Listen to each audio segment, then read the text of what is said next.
Hello, welcome back to the Mr. Arsenal podcast for another match day watch long, but this time it isn't Arsenal related. We're doing a bit of a neutral one, something we've done for the last couple of years now on this channel.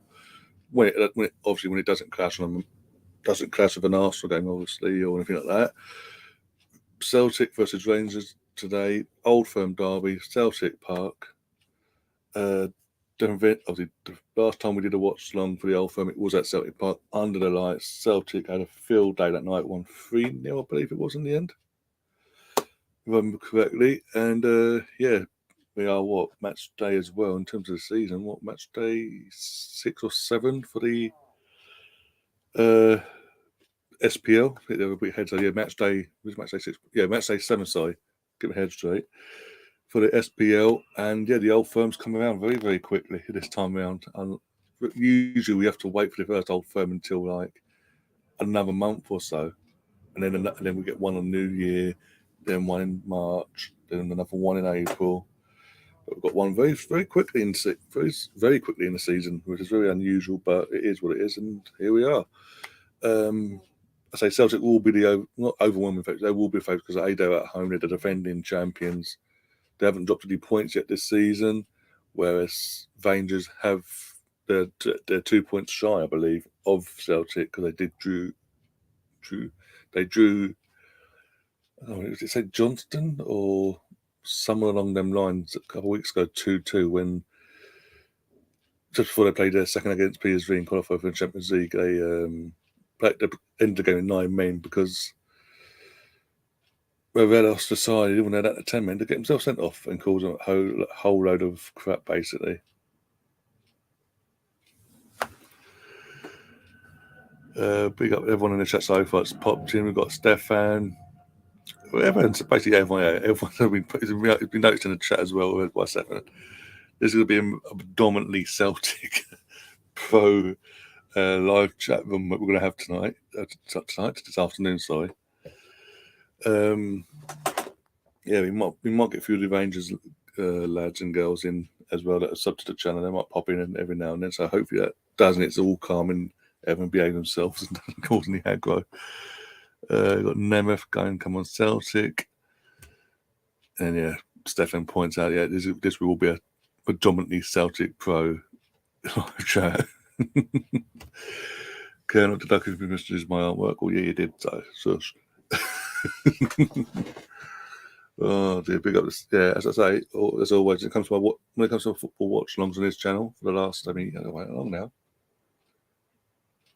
How long it's been now, Carlos, since we did the thumbnails on my channel in terms of watch-alongs? It's been about 8-9 months now. Well, pretty much most of, or 1 or 2, I've had to do it last minute because obviously I left it last minute in my mind, and then but Colonel does all the thumbnails for the watch-alongs itself. Other than that, I do thumbnails for all the other bits and pieces, like podcast side of things and all that. But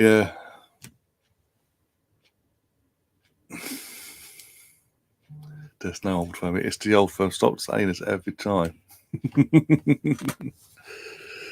Oh dear. We also will be keeping an eye, because I do notice this is clashing in the Premier League Merseyside derby between Liverpool and Everton. I do know that's the case, but again, like I said, when these derbies haven't clashed with Arsenal games, I do predominantly do these for you guys, because I know some of you are you like Celtic, or I've got Rangers fans that are sub to the channel that pop in every now and then. It's my way of giving back and saying thank you, even though you're not Arsenal fans, to sub into the channel. And again, it's nice to do these sort of watch-alongs from my perspective and just enjoy the game of football and not really get that emotionally involved in the game. As that you guys have a right basically in the chat. Oh dear, I'm sorry, I'm watching they just come back on Celtic Park on my TV screen, so monitor, willing to call it, full capacity, as you expect for these sort of games, but all in the pitch while they've got stuff on the ground. That makes sense.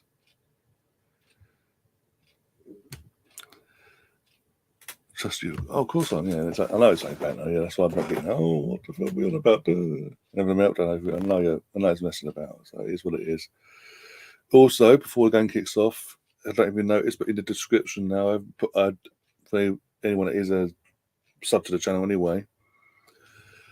I did a bit of adjusting last night in terms of my membership. So you've now got two membership levels for the channel: a 99p one or a £2.99 one. I will not and the reason they are at them prices in terms of that low, because I know obviously living in the UK and all that, there's a cost of living crisis as it is, and it'll get worse going forward. So I, in good conscience, can't be asking for any more basically. Anything higher, I would feel guilty. I feel like I'm taking a biscuit basically. So you've got, so the lowest you can go is 99p. The third lowest is £2.99. I promise you, they'll never ever, no matter what, ever go any higher than that. The perks are all there. You've got badges and all that. You've got a badge at the moment. I'll be working on getting some badges and emoji stuff sorted out for you as you become members. You can interact that way as well with emojis in the live chat and things like that going forward. And a multiple choice of membership badges as well going forward. We've got one at the moment, which is obviously the channel logo. But I've got ideas of other badges on all that, so you can mix and match whenever you want, basically. But yeah, they are the options. 99p, £2. All the perks are listed. Both perks come with both perks will come with a 20% discount code, lifetime discount code for all channel merchandise. So as soon as you become a member, I will then contact you, pass you the code, and whenever you want to buy either current stuff or anything that comes that later on down the line, you can obviously keep using that same discount code over and over again.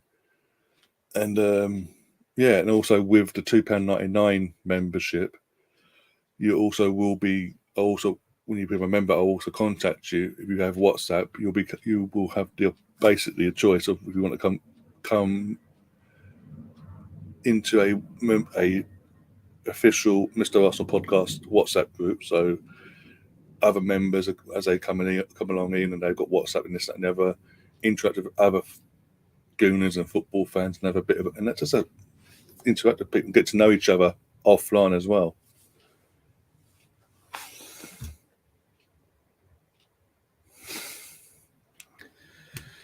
Are you going to send the match on screen? If I do that, mate, I'm on you because I'm streaming on my main stream part, mate, is on YouTube. Also, I'm doing it on Twitch, as you can see, and Twitter. The rules are the rules. If I show the game on any of them platforms, Sky, SBL, and all that, they come after me, and I'm in big trouble, basically, and I'll lose my channel as well. If I could, again, I've said this how many times, if I could show the game on the screen and not get in trouble, and have me up on there as well, like in the corner or whatever, and just chatting away, I would do that. But rules are rules, and I can't break them. I like doing what I do. I don't want to start all over again. OnlyFans, mate. That's not for me, really. No, I don't. Who'd want to see that? Jesus Christ!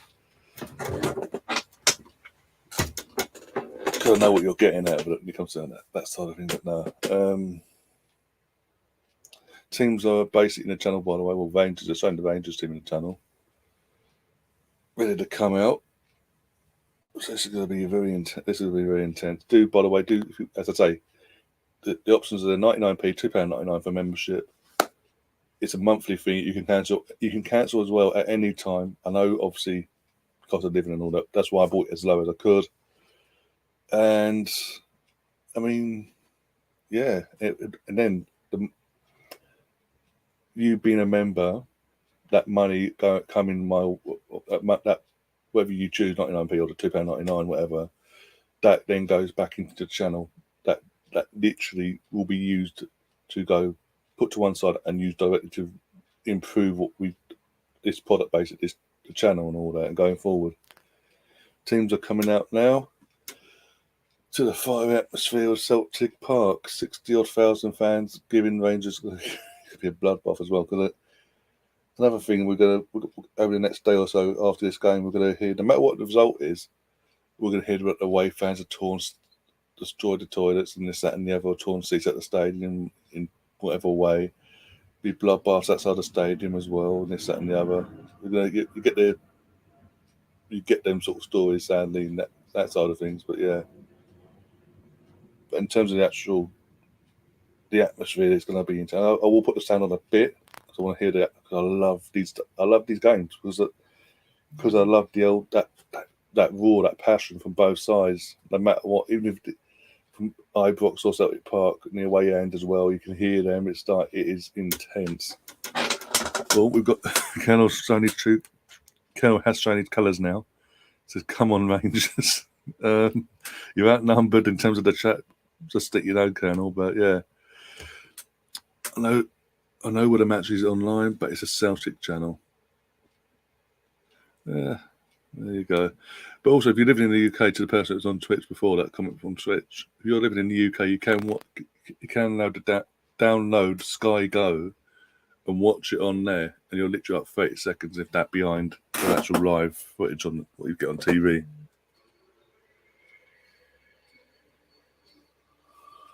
Well, there we go. Well, I'm saying.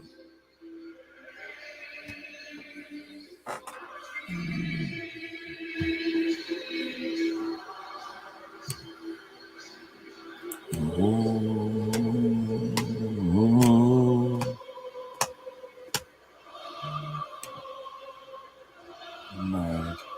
60,000.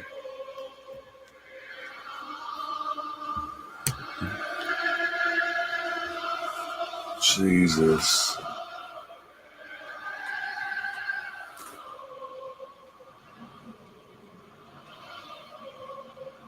Rangers getting us underway, by the way.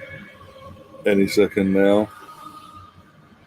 And as I say, we will be keeping an eye on the Liverpool Everton game as well, how that's going as well.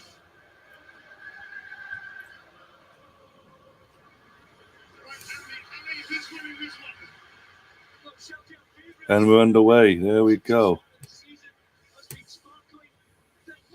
If you want me to, by the way, guys, if you want me to change the colours throughout the stream, say Rangers go ahead and want it to turn to blue, I'll turn it to blue. Celtic take the lead, turn it to green or white. But when it's like this, we'll keep it as it is if you want to. It just makes that a bit of fun with it as well while along the way.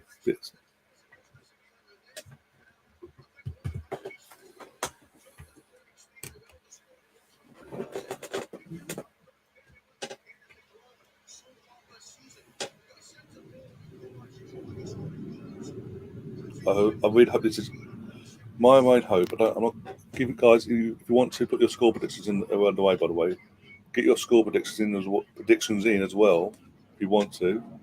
But I'm hoping for close game. I don't want it to be 3-0 or 4-0 either side, all that sort of thing.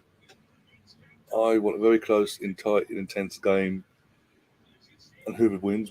And if it's a draw, I'm not going to make a mistake that I did last week, because I really wanted Rangers to win the title last year, and I knew that was the game that was going to decide it last year. Obviously, it did, and I sort of got a bit of a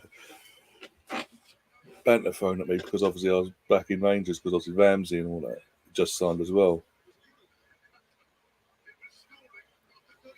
So yeah, let's have a look.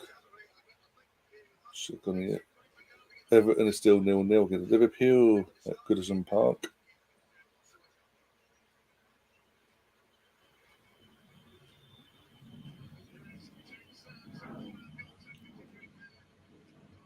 Yeah, Rangers fans are getting booed and jeered as they touch the ball, as you'd expect. Evening, Russell. Well, you say evening. It's afternoon, where we are anyway, in the UK, the U of the K.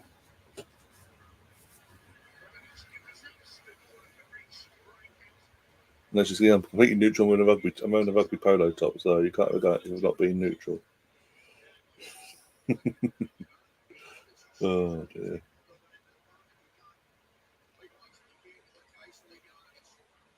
Also, Giovanni Van Bronckhorst of Arsenal. So I'm being very good actually to be neutral actually. today. I'm going to do my hardest. I'm going to do my best to be as neutral as possible, considering the circumstances of the Vanderbilt Broncos and all that.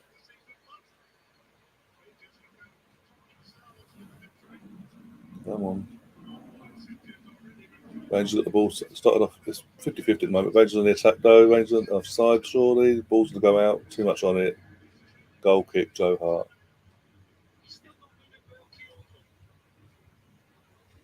Oh, well, Celtic players are struggling. Took a knock the first 10, 10-15 seconds. Diogo for Celtic took a knock and he's been limping gingerly ever since. Yeah, always holding his holding the lower part of his shoulder. Still having my outside. Too much of it. Yeah, he's. I wouldn't mind he's holding there, but he didn't actually land on it. I think so. Oh yeah, it's a bit of it was coming together, but it wasn't like malicious or anything like that from the Rangers player.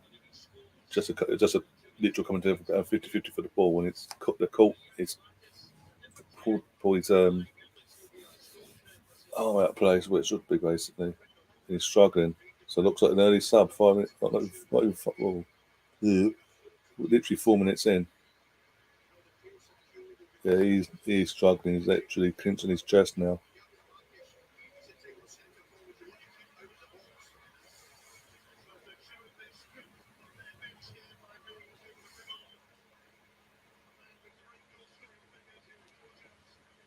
Oh dear.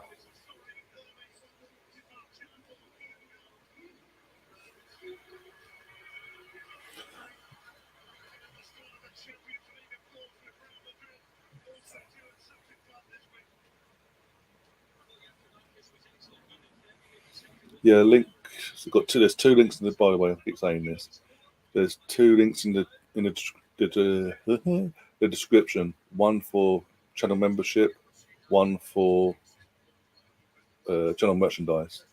If you want to check any of that out, including the latest line that we put in the on the site for that. But yeah, the first one you'll see is for the channel membership. So it'll give you the option of 99p or $2.99, and it'll go through all the perks and all that.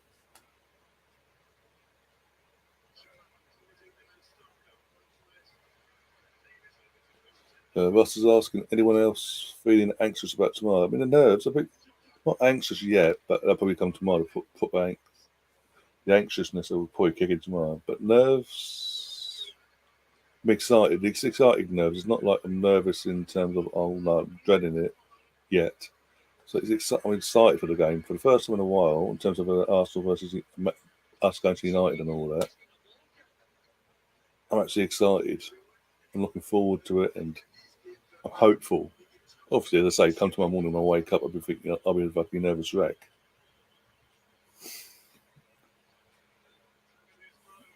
But of course, that bridge when we come to it, and I'll be a nervous wreck all the way up till literally 3:30 when the lineups get announced.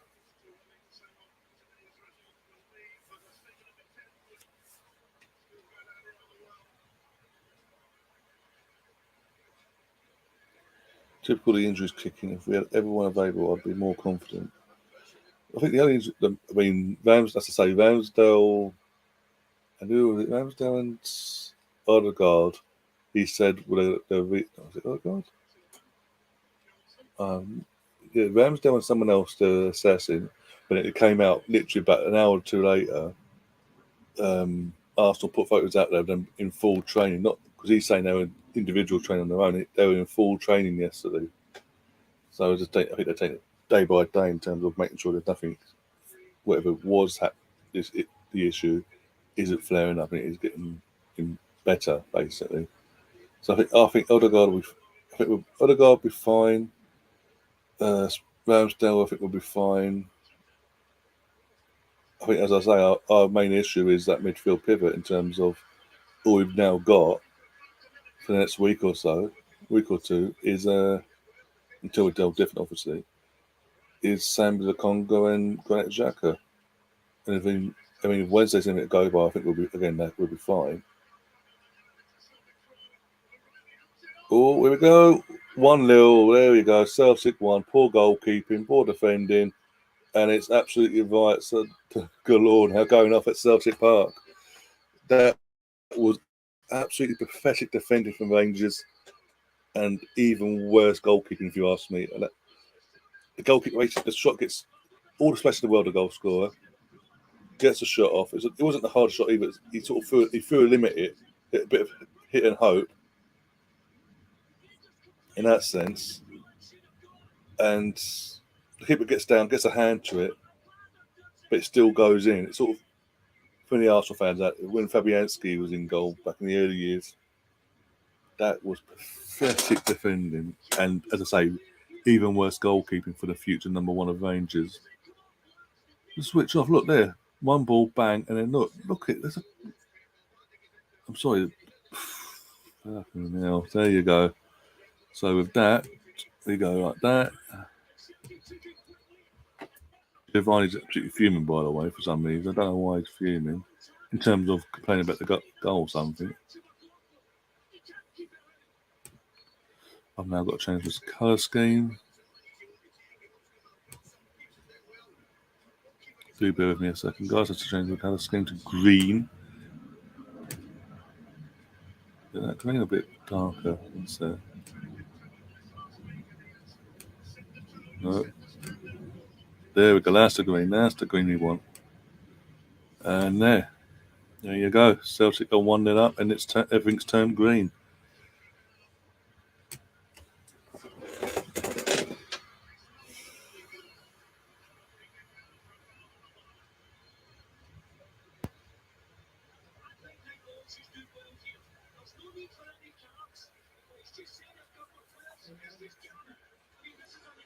Rangers need to kick their head now. They've conceded that goal in the opening 10, literally in under 10 minutes, by the way.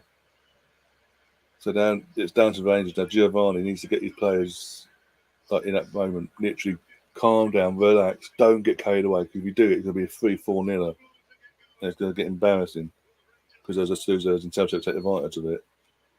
The players need to do it as well.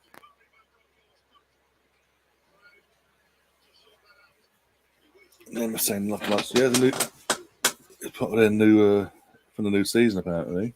I liked it anyway. Not bad. It's again large Adidas as well, but yeah, I like it. Nice colour actually. Actually, there's another top I want to get. Munster's away shirt. Oh, it looks really nice. It's different as well. But it's also got the your logo and all that, but the patterning and all that, the colour scheme, and then you got the. It looks really nice. I'm probably going to pass that forward as an idea for Christmas. You can get discounts and all that as well. But yeah, that looks really nice. Munster got some really nice gear this year so far. What they've released so far, anyway. Haven't released a new home shirt, the home gear, unless they're keeping it the same as last year. I don't know.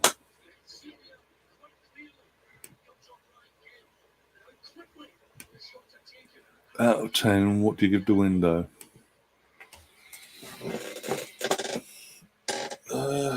In terms of altogether, in terms of incomings, outgoings, basically a soft 7. I say soft 7. A 7, basically, would have been around 8 if we'd able to get a midfielder in, be it Douglas Luiz or Tielemans or both. It would have been an 8. But yeah, it is what it is. What about yourself first? Your thoughts, and everyone else in the chat. You want to take part in that question from us? And then we're saying Munster and Harlequins and my rugby teams. So you say that obviously in terms of my family, because the reason I support Munster in terms of rugby and all that is the other side of my family are literally born and raised in that side of Ireland, but literally where my great nan lived. And the family that grew up, the family house, that side of the family in Ireland, they literally live like 5-10 minute walk away, around 5-10 minute walk around from around the corner of Tenman Park. and I went. I think my first Munster game was in 2005 against Ospreys. When it was at Gavin Hansen and all that was already playing for, was a big thing in Welsh rugby. And it's playing for, obviously his team was Ospreys back then. And what we had: Peter Stringer, O'Gara, O'Connell, O'Callaghan. I remember a few. And yeah, that was one of my first games. But and this was before that. Was one of my first games at Munster. And that was before my head's all over the place. Sorry. That's before they Munster restructured and rebuilt the stands the way they have nowadays. I think they are looking to do them. What's that? And I think there was talks about Munster doing the other stand as well, to bring it all in as one, basically connect it all up, basically, and make it all proper modern. Oh, there's calls for a penalty from Celtic, but nothing's been given. Fucking Rangers lost their heads. Always it of Rangers. These sort of games, especially away from home, all they can see the goal early on or not, or whenever, and they just lose their heads.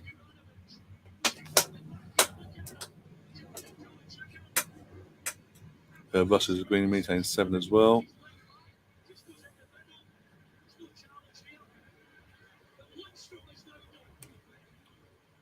Yeah, that's fine. That's fine. Not everyone's going to have the same interest in sport and all that. Yeah, it is what it is. If Ireland and England are playing each other, who do you cheer for? This is a hard one because, as I say, I'm born in England, obviously, born and raised. Got Irish, obviously the Irish side of my family from my mum's side, but there's also on my mum's dad's side it's Scottish. So I've got I've got the choice of the three there. My dad is Welsh, so I'm literally covered in the home nation side of things. But yeah, I mean, in terms of England as a whole, I'd root for England. But it's England Ireland. It's hard for me because obviously Ireland have been for the last decade, over longer than a decade. What we 22, so 12, but for the last 15 odd years, Ireland have had a good enough team to have won a World Cup by now. For me, Ireland's best opportunity to win the World Cup was in 2011 when the World Cup was in New Zealand. I couldn't see anyone getting anywhere near New Zealand bar Ireland because Ireland had it all at that time with that squad. Yeah, the perfect timing. And I don't know what it is of Ireland. It comes to the World Cup with that particular squad. Was it 2007? They completely flopped out, even though they had a good team there, but they flopped out in 2007. Got knocked out the group stages so early on because an emerging Argentina. They gave Argentina a platform basically. They've been better today, but still. But Argentina as a country in terms of rugby side of things haven't looked back since. 2011, as I say, 4 years on, it was either New Zealand or Ireland to win the World Cup for me, and I backed Ireland. I think England weren't good enough. We didn't have the balance right in this, that, and the other. Ireland had it all, and literally, Ireland just again. That's when the World Cup came along. They go win themselves. 2015. On English World Cup's on English turf. You think not the Welsh? They'd love to get to the final and win it just to piss off the English. They go win themselves. They play within themselves, and they get absolutely destroyed. Against teams you wouldn't, they struggle against teams they should be battering. Teams they would batter in a normal test game outside of the World Cup. They struggle in the World Cup. It's good block left from Lundstrom.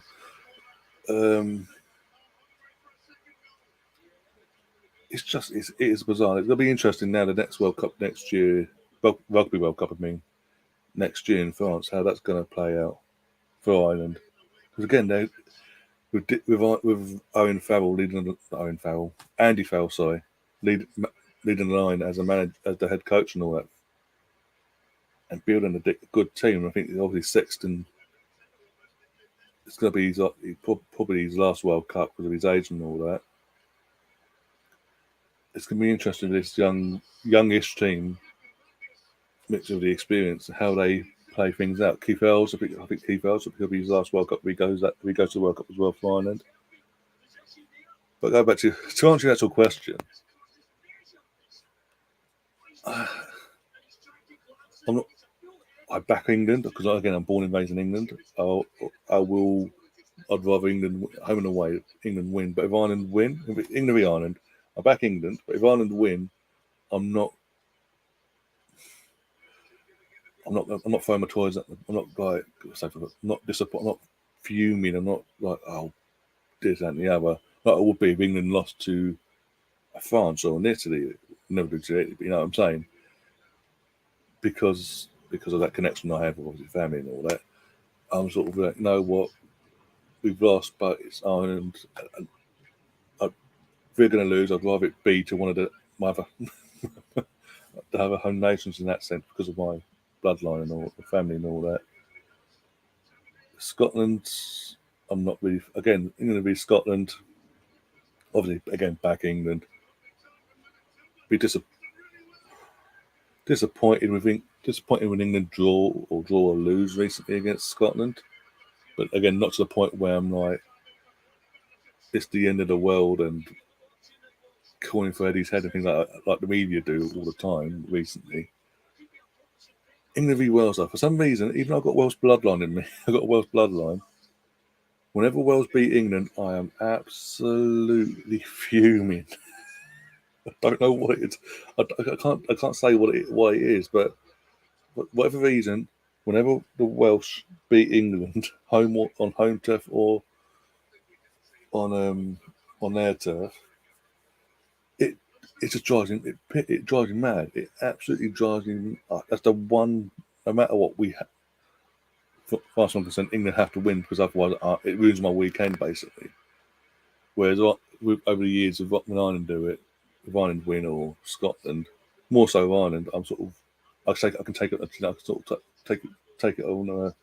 Well, it's Ireland. Well, unless it's Ireland and not X, Y, and Z. If England don't win when England don't win the Six Nations, I'm then going basically my second team's Ireland, basically. That's what I'm saying. In terms of Six Nations and all that. But yeah, because I've been born and raised in England, I slightly favour and support the English against Ireland, and it comes down to it in the match day. But yeah, I mean, I've got when Puma. I've got an Ireland rugby top for when Puma made it. We had, I think it was 02 with the sponsor, just before Vodafone took over shirt sponsorship. I've got an Ireland top, I've got a Scotland top, I've got a Wales rugby top. You know what I said about Wales as well? But it is what it is. I'm going to show it off either way, even if I do get pissed off when Wales beat England. Oh dear, one sec, go back into that.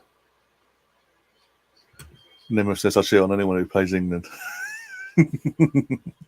Wouldn't have it any other way, would you?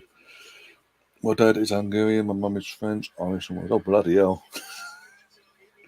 So Six Nations wise, you're pretty much covered as well. Like myself, Six Nations, you're covered, especially nowadays.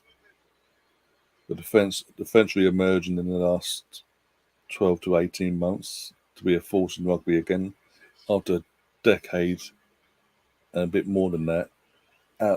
Just fallen off a cliff basically, what they used to be. They now it seems like going back to that fucking dominance, which is going to piss me off because that annoys me. I hate that growing up watching. There's always England, France, and France had that period of fucking dominance. It was like, and when they fell off a cliff, I was like, yes. But it seems like they fell off a cliff. If I remember rightly, when the French rugby team, they sort of performed like how they performed compared to now. They fell off the cliff about just before, I think now, in and around just before the 2007 World Cup. There's this performance was going into that 2007, wasn't it? Going into that World Cup, you could see things started going in a downward spiral. They didn't go completely off the cliff, but you could see the signs were there. and they somehow fluked 4 years later to get to a final, and literally didn't turn up for the final. The worst Rugby World Cup final I've ever watched against New Zealand. It was like 11-7, something like that. But it was so bizarre, or 7-3 or something like that. It was so bizarre like that for a World Cup final. But you saw obviously from 2007 the signs were there, and they just let it continue. It's like the second they won, I don't get how they won. By the way, how they won the rights to host this next World Cup coming up over Ireland, who haven't hosted it at all. They sort of got the head at the backside and gone, you know what, we need to actually have a team that the country can be proud of hosting. Oh, bloody hell, it's a bit scrappy. Rangers are all over the place. Whenever Celtic are attacking here, by the way, we're 23 minutes in, going to 24 minutes, and it's all Celtic. And whenever Celtic go forward, Rangers look fragile.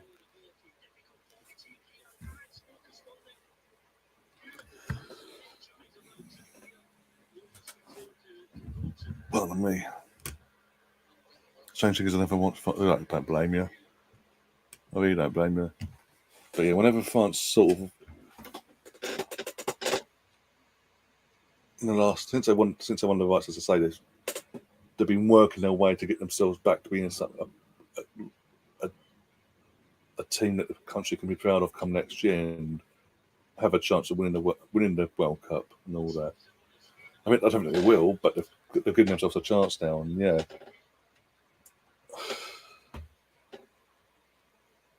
It's gonna be interesting, whatever happens. But it's good if they don't. The thing is, for me, again as a neutral here, I know this. By the way, I know this is a football watchalong, guys. But it's a brief because we've mentioned rugby and all that. So finish up now.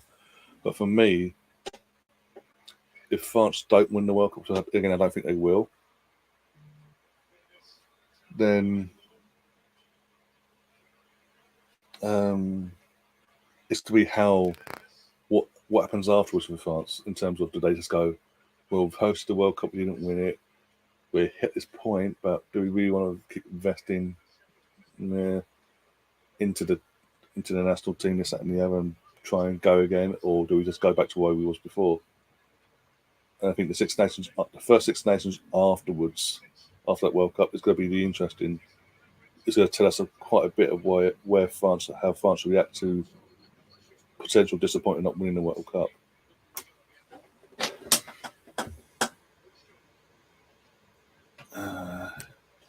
Hibernian is my Scottish team I root for. I like Celtic over Rangers. That's fair enough. That's cool. Who Hibs got this weekend, by the way? I think they got these two. So, Mike Green's in the chat saying afternoon. Seen much of Luca? Yeah, too much of a bastard. He's doing my head in. Don't get me started, please don't. He's just driving me mad. If he isn't constantly fucking bitching and complaining about Edu or Arteta about any and everything online for all summer basically, he does it on either Rich's channel or his own channel, or it goes on your thing. I mean, what was it last? Because I was on Rich's channel last night, and after we got off, before we went live, he was saying, "Oh, we're doing an after show for the my United v Leicester." And Lucas in the chat going mental. Oh, let me on. And he starts fucking talking about fucking Arsenal transfer window. It was an Arsenal Leicester fucking stream, for God's sake. And I briefly saw you was on his channel last night. I was like, literally, I was like 2 minutes. I was like, no, I've got to come out because he's doing me head in. Oh, Edu's a liar. He hasn't got a clue. It's so obvious. It's just.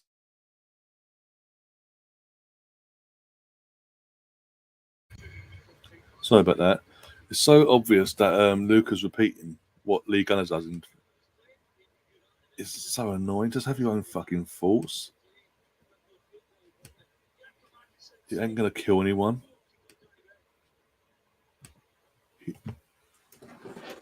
Again, I've said this numerous times. It just seems that certain people see what Lee Gunner does, see the numbers he gets and all that in terms of subs and views and all that, and think, they need to do it as well. They need to copy him basically to get that sort of recognition and platform. And they don't really. It doesn't make sense to complain when things are good on the pitch.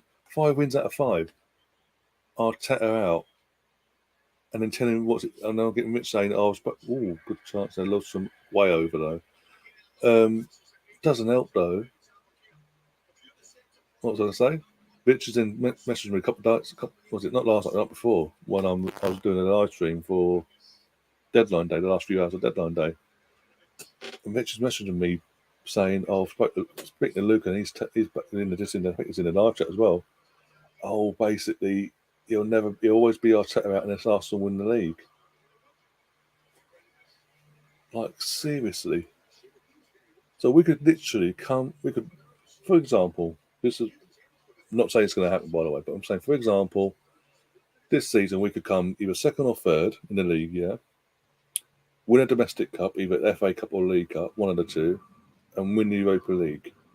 And he'll still complain, he'll still be Arteta out. That's how ludicrous and bizarre that situation is. How can he be a manager out and he's winning if he's winning things and we're showing improvement? Especially when we're going up against, with all due respect at the moment, it's only one team at the moment, but in terms of a country run club. Newcastle will be with us soon in terms of running a country run club competing for the title in the next few years. But it just stands, we're going up against Man City, who are run by a country, money coming out their backside and throw money against a wall, and with a manager that at the moment is sticking, and we're having to work within our means basically. And he's going, "We must beat them to the title, but we have some divine right." No one has a divine right. Even Man City don't have divine right. The only reason Man City win the league is because of their financial gain that they have over everyone else. And let's be honest, the money they spend, they should be winning the league a year. And it's making this league. It makes this league boring when Man City are always winning the league. Literally always winning the league. It's so boring as a neutral. I have no doubt in the next. I don't think this season. I think, as I say, I've said it already. 5 games in, let's not get carried away. Yeah, it's fantastic we've won these 5 games, but let's level head, keep things as they are. Don't start fucking changing goalposts for ambition and all that in terms of after 5 games. For me, I think challenging for the title. I think that's next season's. That'd be next season's ambition to challenge for the title. That's shockingly awful for a shot, and the goalkeeper was off his line. Yeah, we're seasoned. If we were to challenge this, if we do go on and push and make a genuine challenge for the title this year, for me, in my opinion, as we speak, for me that's a season ahead of schedule. In my opinion, I think the ambition has to be, in terms of league-wise, get back in that top 4, third or fourth. I don't know, second's up for grabs at the moment because it's only 5 games in, but third or fourth, and just get your head down. And if we do get top 4, then we reassess things for next year and say, right, we're in the Champions League. Let's not just 2-0, Yota with a goal. Again, piss poor defending. The goalkeeper just stands there and lets himself get lobbed by Yota at near post. Everton just hit the post, says thus. Oh, bloody hell. So, is it still 0-0, by the way? Bloody hell. Well, I think we've got our winner for the Old Firm, by the way. I'm not impressed with his goal. It's been coming as well, let's be honest. Since they took the lead early in this half, whenever Celtic have attacked, Rangers have looked fragile. And I'm just looking at this now. I mean, look at the space. He's offside, by the way. There's no VAR. So, but it's just poor goal. I mean, poor defending either way. But then the goalkeeper doesn't make himself big. He just goes. He knows the only option from that angle was to be lobbed, basically the way he was, for that shot to be made the way it was, and he makes it easy for the attacker to do it. He just goes. He drops his whole body and gives him more room to have a target, basically, instead of making himself big as possible and basically trying to put him off. Yep, 0-0.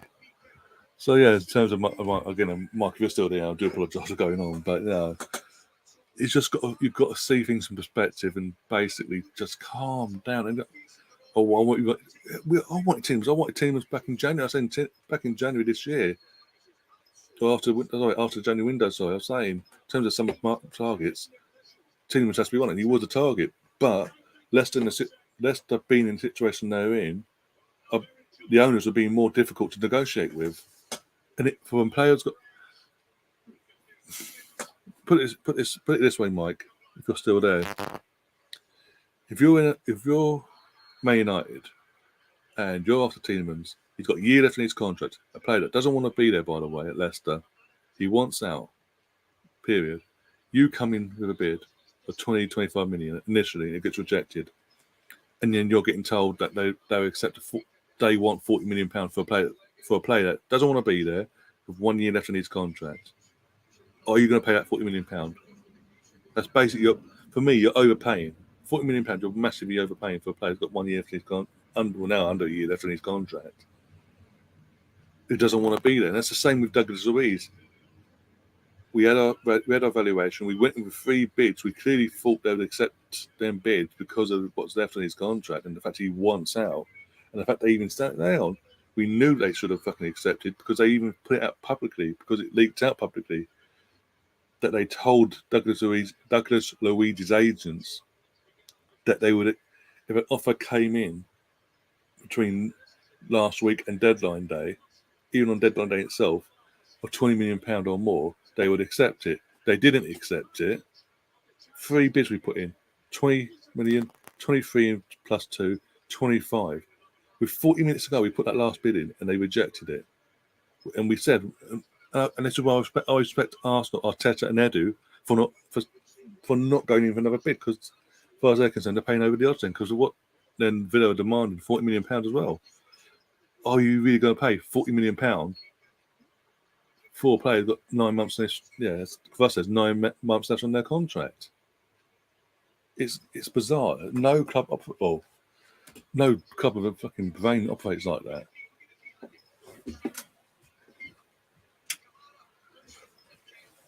And then McCoy is losing his mind, by the way, in the commentary on Sky. He's absolutely losing his mind to defend it. Absolutely losing it. I don't blame him. That's absolutely piss poor ball watching defending the Rangers again. But that aside, my next protocol of blame goes to the goalkeeper for making it easy for the attacker to get that shot off.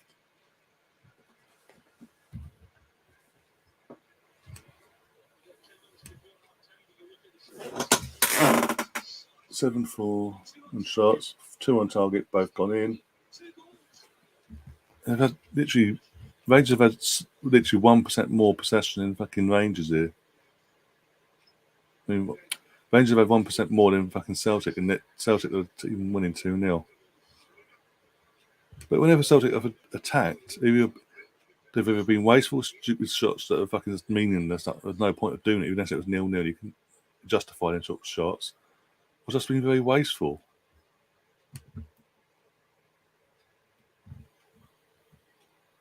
Big up to everyone. Have you watched Welcome to Wrexham? No, I am planning to watch it. I'm going to watch it after this stream, by the way, between now and obviously Match of the Day tonight. Between now and obviously tonight, when I do Match of the Day, I would have watched the first couple of episodes of it.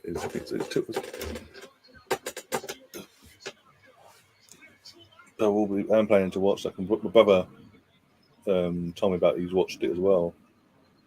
Apparently it's really good. So yeah, I will be watching it later. Yeah. How about yourself? Have you watched that? Oh, chance there for Rangers over.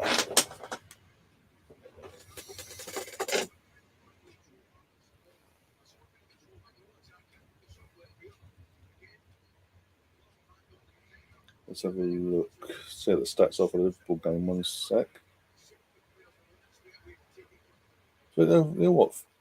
I know Everton at home and all, but you know what? I've got to say fair play to Lampard today, because was it damning on fucking Liverpool? I mean, looking at the stats here, 33% possession Everton have had. They've had 6 shots, 1 on target. Liverpool have had more possession, 67%. Only had 2 shots and none on target. That's mad.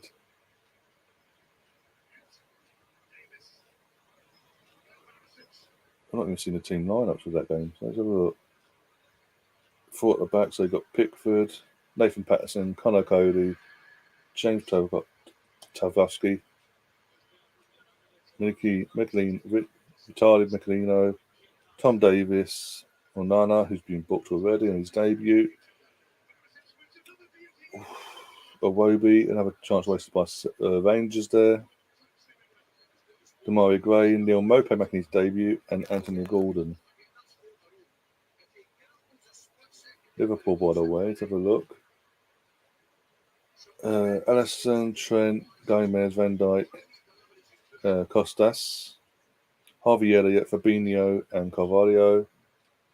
Mohamed Salah, Darwin Nunez back from suspension, and Luis Diaz. That should have been 3-0. That'd be game over.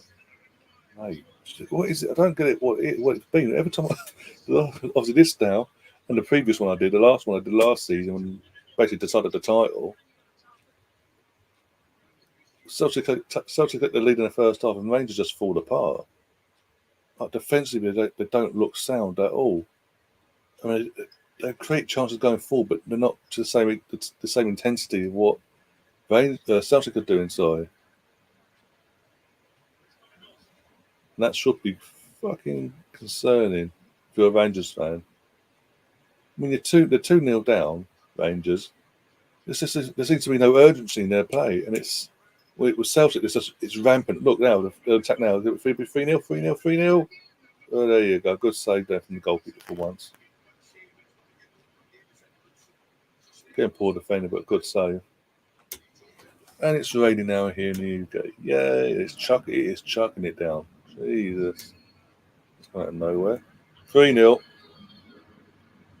So good save, then they switch off again. What is it? Every goal, they've all switched off. The attacking plays, he's got 2 goals now. The goal scorer here. He's scored the first in this one. And it's like all the goal scorers have had all the time in the world to do whatever they want, get all the space, get themselves in position, get the touch, get the shot off.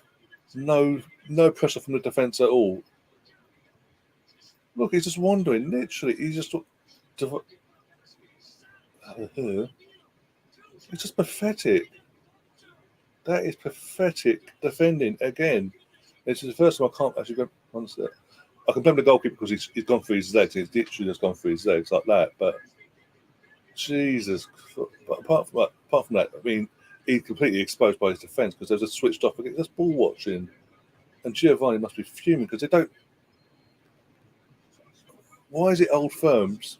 These old firms under Giovanni Van Bronckhorst, Rangers defensively just go to shit. But in any other big game they have, be it in Europe or whatever last season, they were defensively sound as fuck.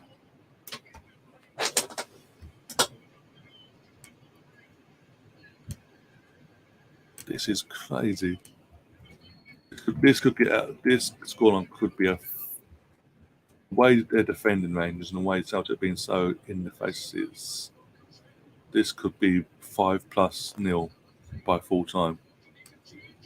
It's not even, we're not even at half time. It's 3-0 for fuck's sake.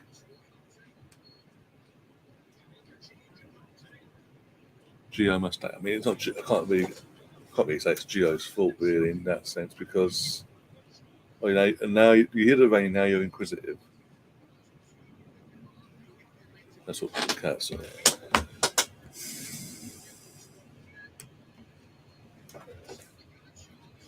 And they were asking, would you rather Arsenal win a cup and finish 5th or finish 4th and win nothing? Oh, can't. So, do you mean just for this season in particular, or in general? Just out of interest, I know I can then come back with a proper answer then. I know what I'm answering then. So yeah, do you mean just this season?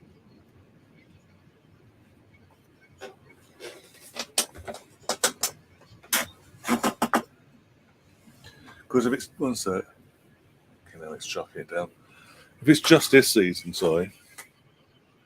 If you're saying for just this season, I'll take fourth and win nothing. Because again, I'm not Tottenham. My team's won something in the last few years, so I'm not as disappointed as I would be if we didn't win anything, but finished fourth, but we didn't win nothing. I could take it a chin for it until next season, and we go again. And we say reassess things, and we go again, and we make proper challenges of the domestic cups. Put a good run in the Champions League, and make a challenge for the title. Challenge, not win it, but challenge it, and then go for the win 2, 3, and even the following season or the year after. Depending where our team is by then. Yeah, Chris is in the chat. How you doing, Chris? Hope you're keeping well. Are you going to the London Derby? Like, is it West Ham? Is it Bridge? Sorry, I'm asking you a question. I don't even know what the fucking game's been held. Is that Chelsea? I don't know. Probably not. Are you going to any games this weekend anyway, Chris? Any matches you're going to yourself? I know you go to the West Ham games at the London Stadium when they're at home. Easy for Joe Hart. I'm meeting Ty, but I haven't seen Ty in the chat for a couple of weeks actually. He came back and he's gone again. He popped back in for a couple of streams and then disappeared again. So hope he's keeping well.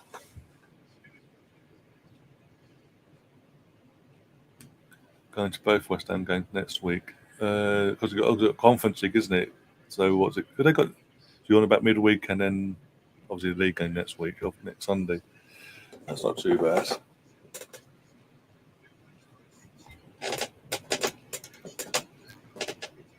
I mean, obviously, you have a good night out and all that for the Thursday game and all that.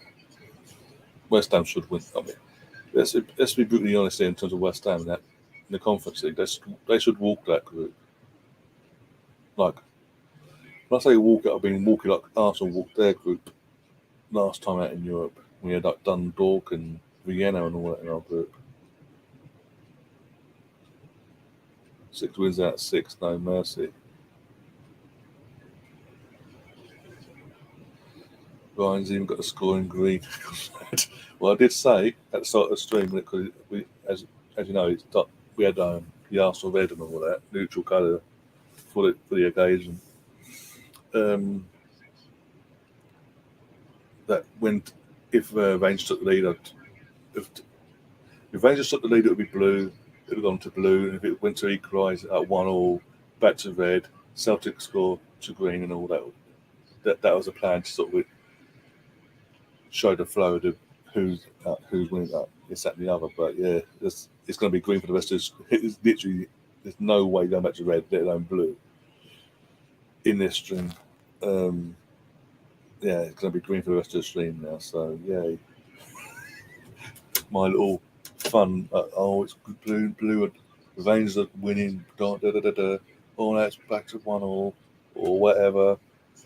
Oh, now fucking Celtic are taking the lead and this, that, and the other. So I'm having a bit of fun with that. No, that's great in the window. Fuck's sake. Oh dear.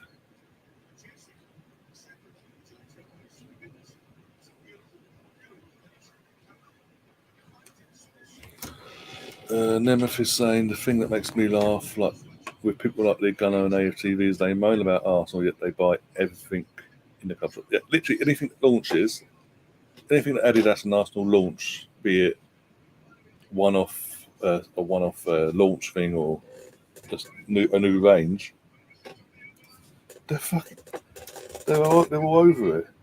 Oh, there's a chance the Rangers fluffed it because it could have been an easy tap to get back into the game. I mean, they literally, especially AFTV, they don't even hide it. Neither of them really hide it. But half time, by the way, there you go. 3-0 Celtic, absolutely dominating this Old Firm derby. Looks like they're going to go 5 points clear of Rangers by the end of the afternoon.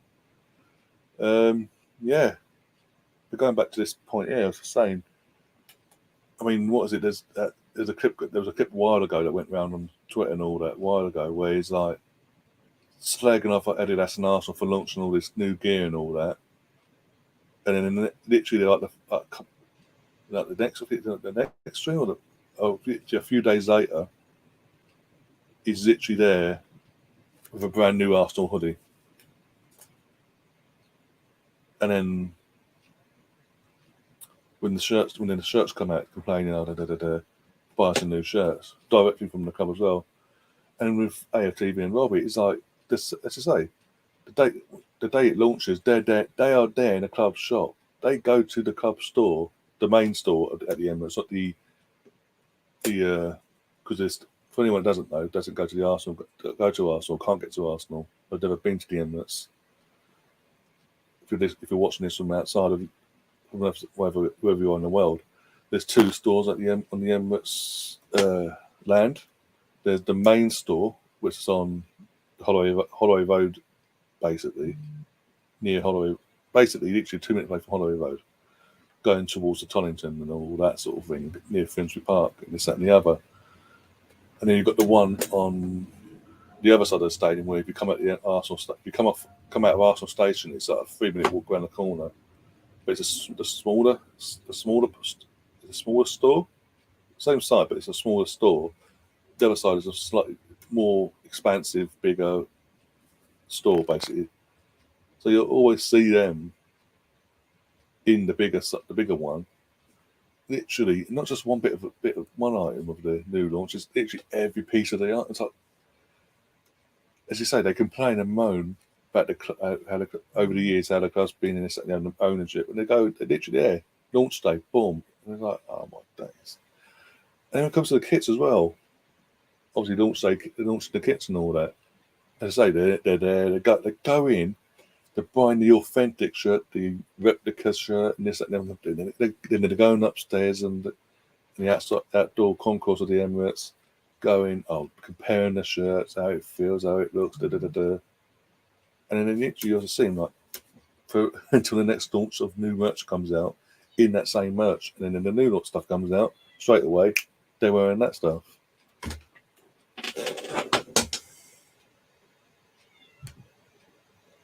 When you've got a much chance to take the lead as they defend their attacks. Behave yourself. Behave as the cat wants it.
No, stop moaning. Don't do anything silly on there.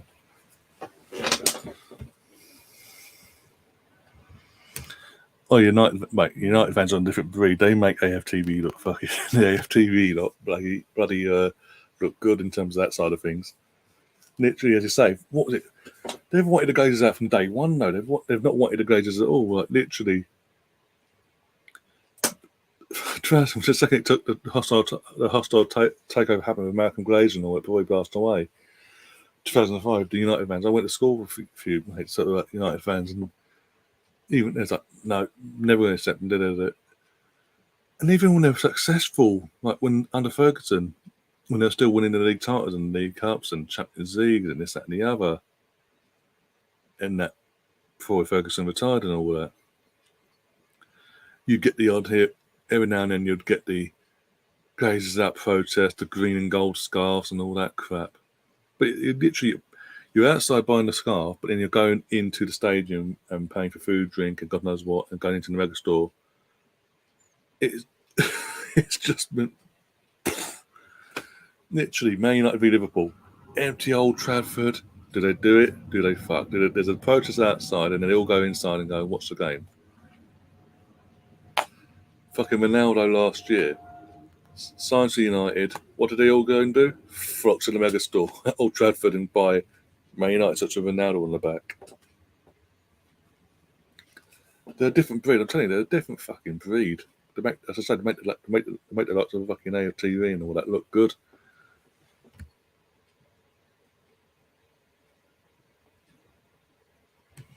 Both this season overall. This season, as I said already, was this season I'd take the fourth and no trophy for this season.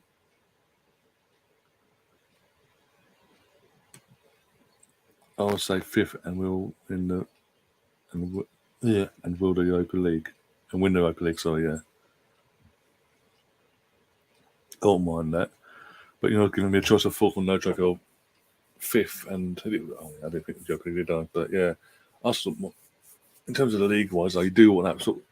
You do want to see that progress in terms of league position continue, not just go, we're fifth now, do fifth and just try and get the Europa League. I'd rather have both, but you're giving me an option. I'd say for the sake of a season, for this year, get me in that top four again, get us back that feeling of progression and overall that feeling of feel good factor continuing, and we reassess things next summer.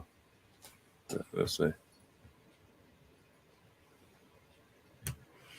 What do you think of going United side? It's banter to see, mate. As I said, it's a different fucking breed.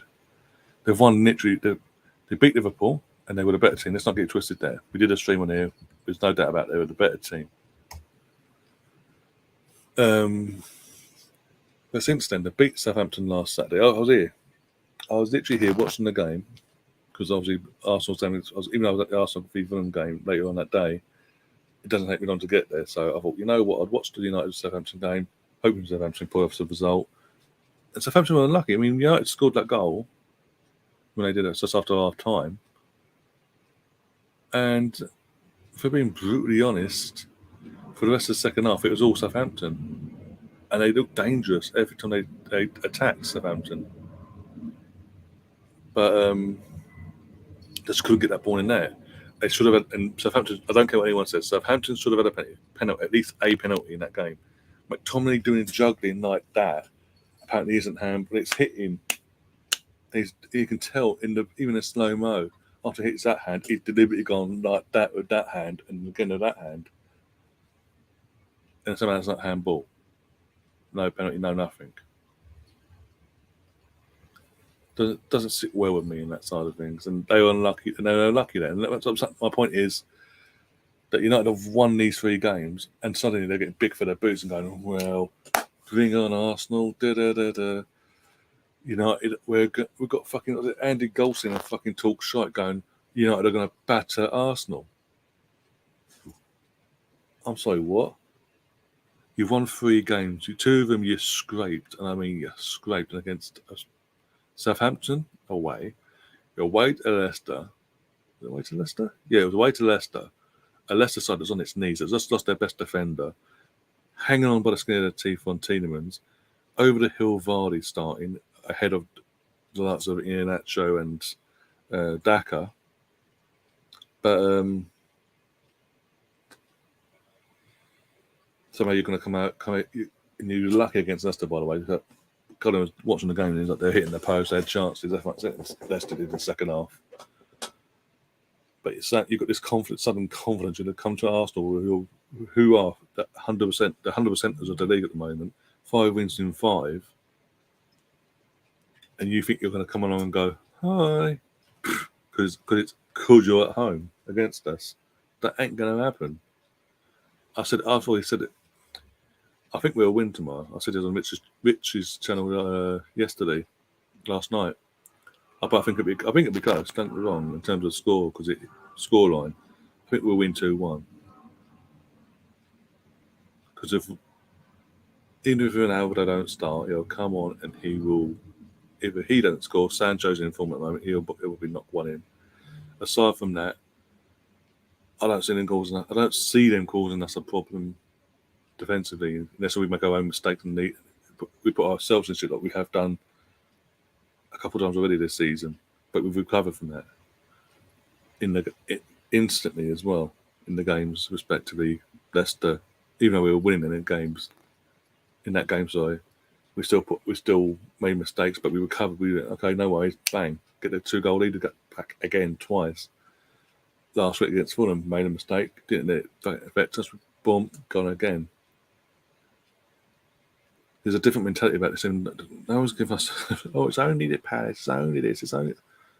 Fucking teams we were losing against last year and dropping points to get 2 last year, so don't even go to that bullshit. End of the day, it's 5 wins in 5. We're their full team.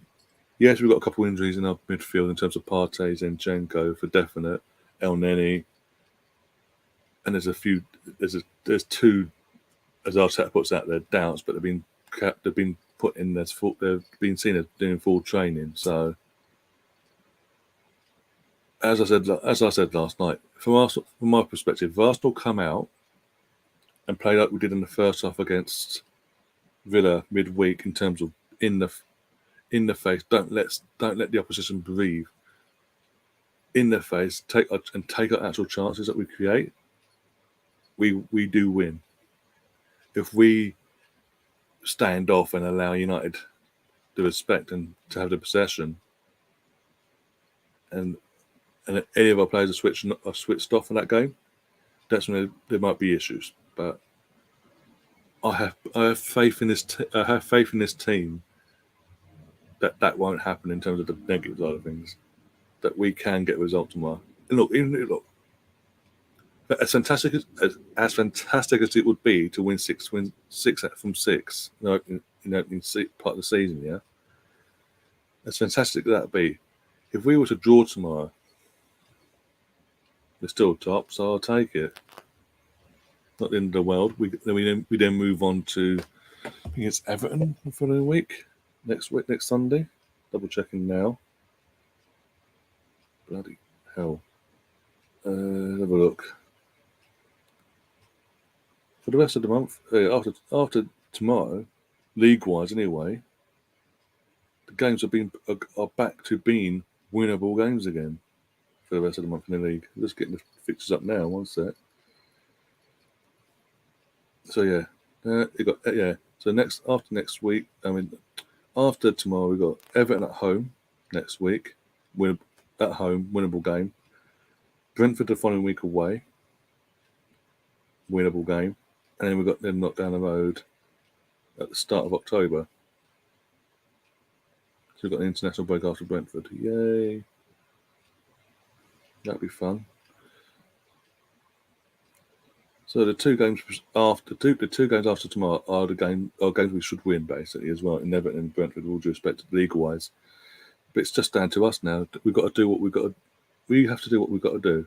And if we win tomorrow, at 6 out of 6, Everton you'd expect then 7 out of 7, and then the following Brentford to make it 8.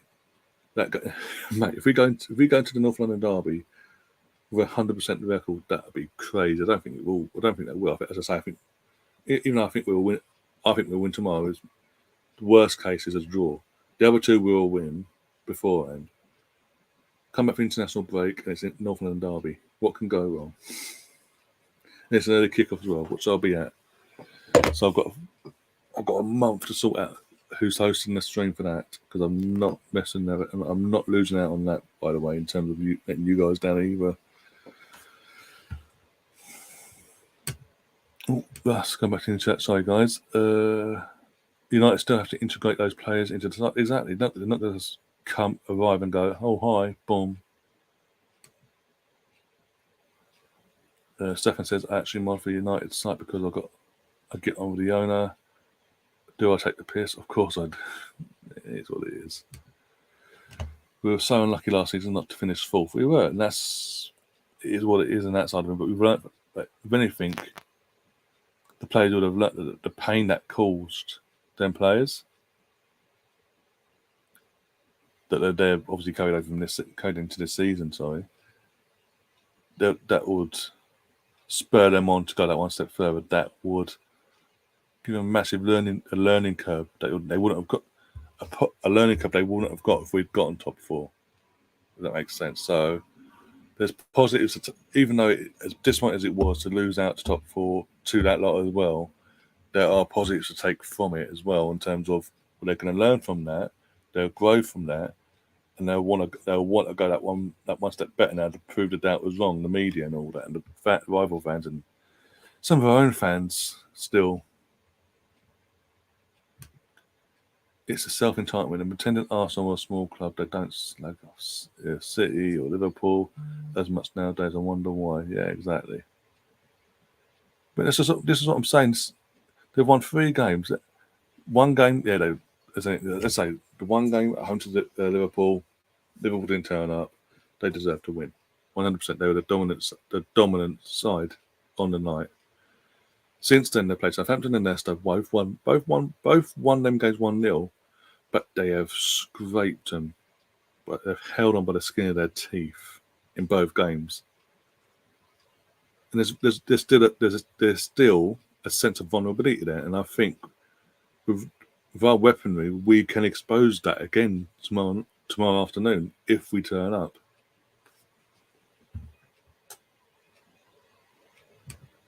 I think she'll be screaming out a lot tomorrow, hopefully. Mate, I'm preparing you. I'm going to prepare you all now. You guys in the chat, and anyone's going to join me for the live stream actually on stream. We win tomorrow. If we win, full time comes along at around 6:30 tomorrow, and we've won 6 wins out of 6. I'm going to be calling out a few YouTubers for their naivety, so I would say, and their lack of football knowledge. I'm going in. I'm prepared to go in if that happens. So you might want to stick around for that tomorrow. It's so funny when she loses it. Yeah. She does that thing now. She obviously does the main national stream. It's Watchalong on here on YouTube, but she also got a Twitch channel and basically goes live on Twitch. So it's literally, even though she's got that, there's another angle of her doing the same thing basically.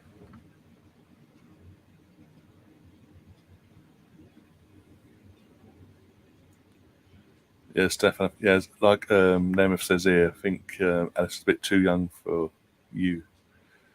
She's at university. You know, she's young for me as well. Jesus, I thought she was at 20. I swear she was. Well, she looks 25-ish. I thought the way she's booked, the way I've seen her speak about United before, like she was older. So, well, a bit older than being at university. Put it that way. Yeah, Stefan, you'll learn as time goes on. And with Stefan, I don't know how well you know him, but he does like to say who he has a keen eye for, so to say, even when it comes to the Arsenal ladies or women's football in general. Even if there's no chance in hell of it ever happening because of their preferences, so to say, he'll still come out and say, like, you know, he's just got sort of, yeah, okay, cool, bit of banter, take it on the chin, you move.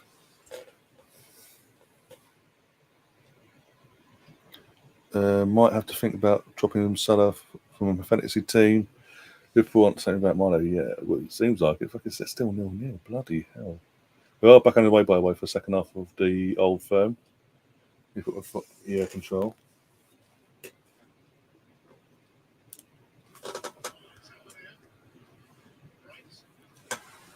Raining again. It did stop, now it's raining again. Yay.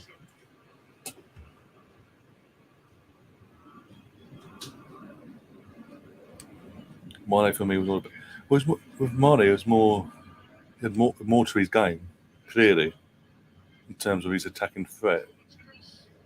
He had the pace, the aggression, and the eye for goal more than, and just a looser hips, so to say. Whereas he's a bit more looser in his gameplay. Whereas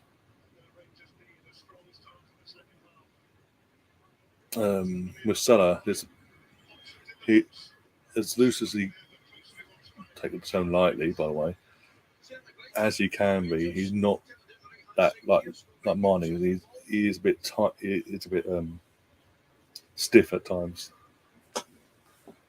Doesn't have that freedom, so we say. Rain stopped here, Ryan. Your turn. Right, essentially, as I say, it did stop. Chuck it down, as I said earlier. Oh, one set. Now turn for Rangers. Hits it at the defender. I want a competition. God, I didn't want this sort of fucking whitewash of a game. Jesus Christ. Superstar. Celtic on the attack for 4. Just beyond the attacker side. As I say, it was chucking it down before and it stopped. Now, as I say, it's just started up again.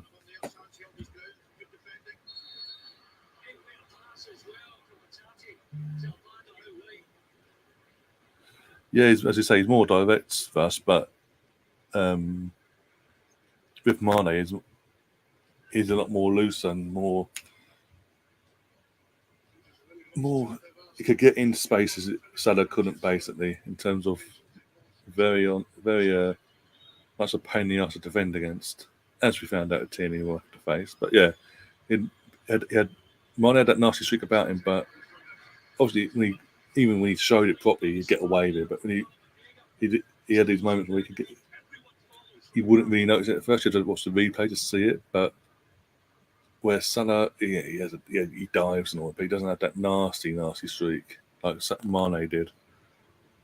And as I say, Mane is completely different players. But for me, Mane, as I say, could get into the spaces where Salah couldn't and cause havoc for the defences and stretch them in ways that Salah couldn't, basically. And they're seeing it now. I mean, imagine letting Mane go, not even putting a fight to keep him. Let him go, basically. Cheap money, by the way, as well, in my opinion. And not actually replacing him for making a like for like replacement. You go out and get an out striker, and that's it, basically. And people wonder why they're struggling because you've got an out and out striker now having to adapt to a new system, or you're going to have to adapt to his way of play. And it's not working at the moment. The balance isn't there yet. Not really in Essex. Yeah, not yet. We'll catch up with you, don't worry. Going by how it's been so far, I'll catch up with you. Yeah, it was all right for you, isn't it? The thing is, it was meant to rain yesterday over here. All week we've been told it's meant to rain. Didn't rain at all yesterday where I was.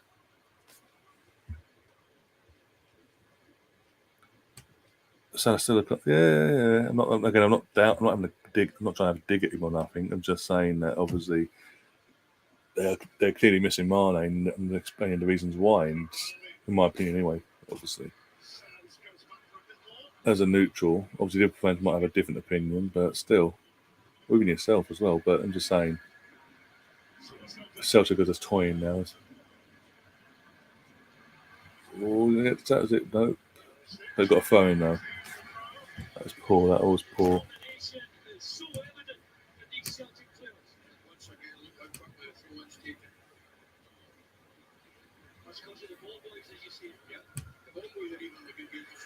Whoa. Advantage, though.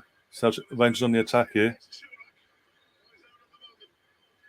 Advantage over, by the way. It's got to be advantage over, obviously. No support, 2v1, and Celtic get the ball back easily.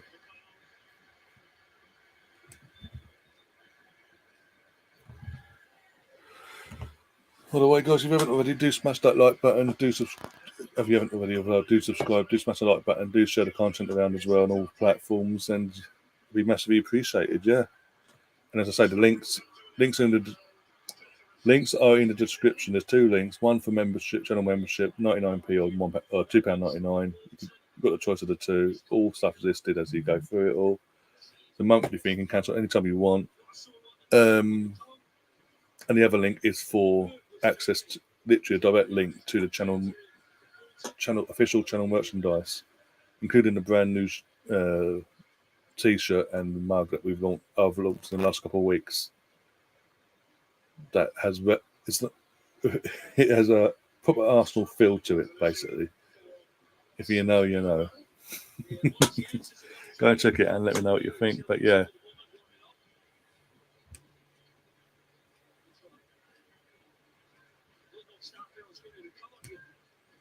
East Anglia is the Costa Brava. It's the Costa Brava of England. Okay, we'll see about that. Who Ipswich playing today, by the way? I believe they're playing today anyway. So this weekend, obviously, but I'm assuming they play today. Are they at home today or away? Ipswich. They fucking let me down last week, the bastards. The only team literally did a bit last week, and they're the only team that let me down. All the teams, other teams I picked, came in and won. Fucking Ipswich cost me 400. Done me out of 400 basically. For what was it? £5 bet. And I've got over 460 something quid. But Ipswich had to draw, didn't they?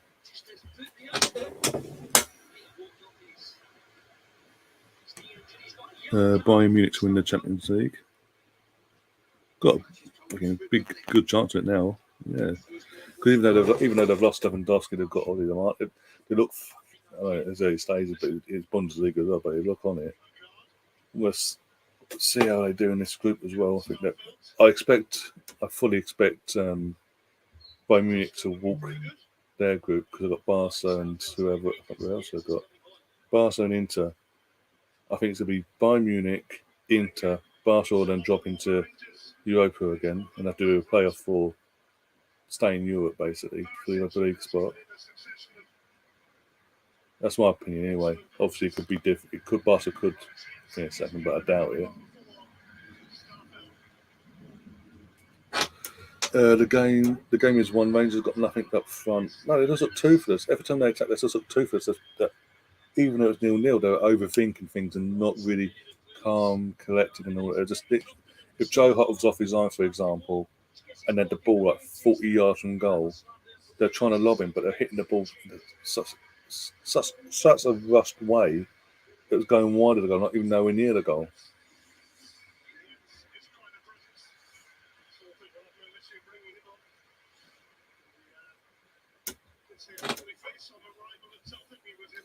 How they got to a Euro final, I never know. They got to a final because they deserved it. As I was saying earlier about the defence, they were defensively. That's what I'm saying. Under Giovanni Van Bronckhorst, because he's coming, aside from the Old Firm games, respectively, any other big game they've had to play in be it domestically or European competition last season, they were sound. Like they were solid. They were defended as a team. They were solid as a rock, hard to break down, and they got themselves forward and they caused problems. Look who they knocked out for crying out loud on the long way, and then literally they just got to the final. Just one step too far for them, and literally got of all people to miss. It had to be Ramsey as well. The one person that knows how to win a final fucking missed.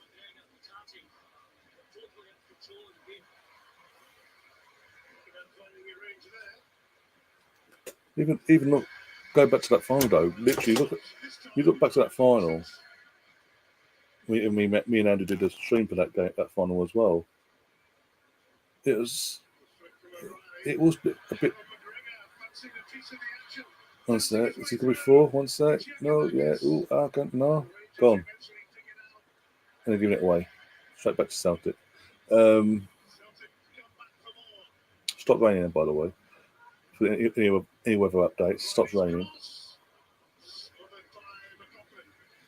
Trying to think now. What to say? Mine's gone blank. Yeah, as I say, Frankfurt. They didn't really look back to that final over the whole 120 minutes. There's a handful of chances Frankfurt have created and looked like they might have a chance of scoring. Literally a handful. Rangers had a couple of opportunities here and everywhere in that final, but it was just you knew once it after the 90 minutes you knew it was going to go to pens. It just went through the rigmarole of half hour basically. But both teams have to go to pens, but obviously, yeah, as I say, of all people to miss, it had to be the one that knows how to win a final that missed. It didn't help. What didn't help Rangers in that final, though, in terms of the penalty shootout, with all due respect to him, is there near enough 40-year-old Alan McGregor in goal? I know he's number one and all that, but it was going to be his last game. And it was like, look, they're trying to build it up to that. His redemption arc complete from obviously trouncing the Nate final, how that went down to now. But yeah, come on. I mean, this goalkeeper is being no better, but still. Rangers make some subs. Got Morelos coming on and Artfield.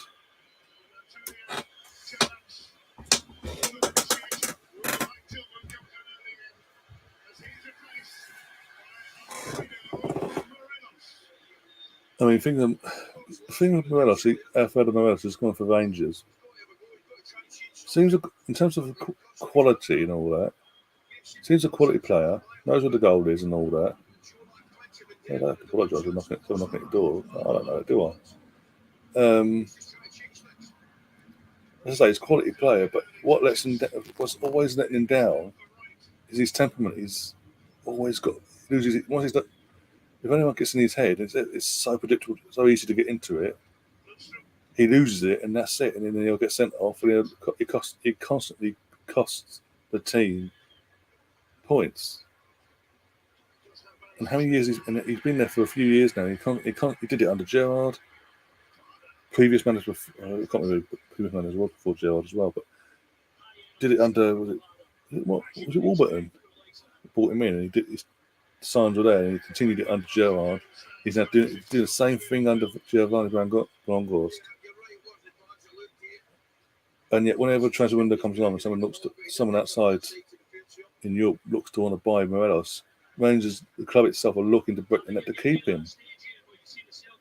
No, just let him go and get someone.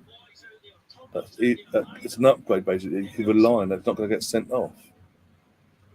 I've lost count of how many reds that guy's got as a striker at Rangers.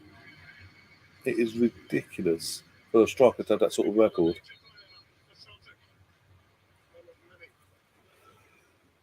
Oh dear.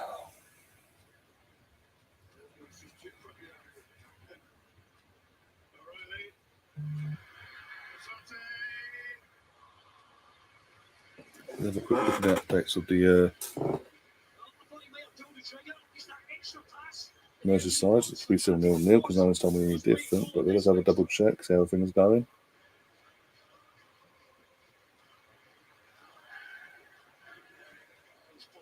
I don't like Rangers. I'm being completely neutral. I'm just saying it's bizarre that in terms of the Rangers striker, I'm not a fan of either, basically. I'm completely neutral on this. I'm just saying, literally, being that there are only two top teams in the SPL, you tend to get a lot of information via Sky Sports and all that on these sort of things, and this Sky covering the SPL as well. You get a lot more information given to you, and the information I've been given over the years in Morelos is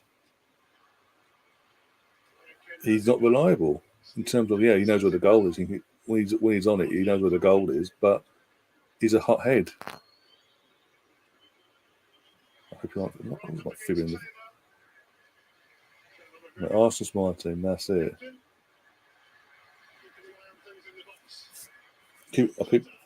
For obvious reasons, I keep an eye out for West Ham results because of family connection. My family, literally everyone in my family, immediate family anyway, my cousin, uncle, granddad, all West Ham fans.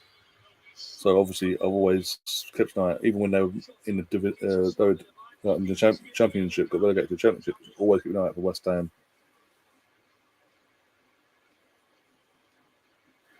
Yeah, still 0-0 by the way, Merseyside. Look at the stats, have they changed at all? Liverpool are looking. Right. Celtic in attack. Could this be 4? No, Wayward.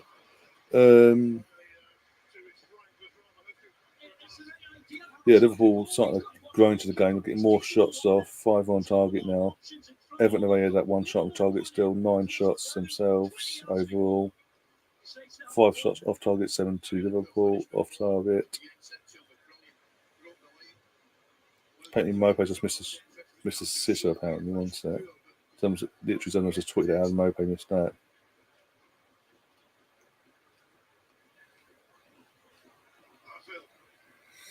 No, as I say, I was back in my last and all that. Literally, the information we're given by Sky and all that is he ain't a reliable as a player. He's not reliable in terms of his temperament. For a striker to have the amount of discipline, not just disciplinary issues, but the amount of red cards he's had over the years while he's been at Rangers is ridiculous for a striker. It's like when you're a striker and you've got more red cards than anyone else in the club currently or previous in your time frame of being at the club, that should be worrying. I just don't get why the board are constantly breaking the net to keep him. Whenever someone comes in to look to buy him, it's like they break the necks to keep him in for a bit longer. Why not let him go and get someone you can actually rely on that has the same threat or better threat, but you can also rely on it and going to be sent off every fucking 2 to 3 games,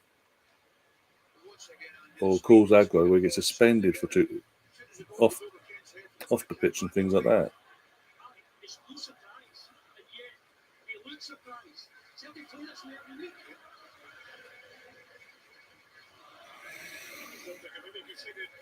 But no, I'm not, as I'm completely neutral on all this. I like that's what I'm saying. I like doing these watch-alongs, these neutral ones, because I can actually just sit back and I have no emotional connection to either side.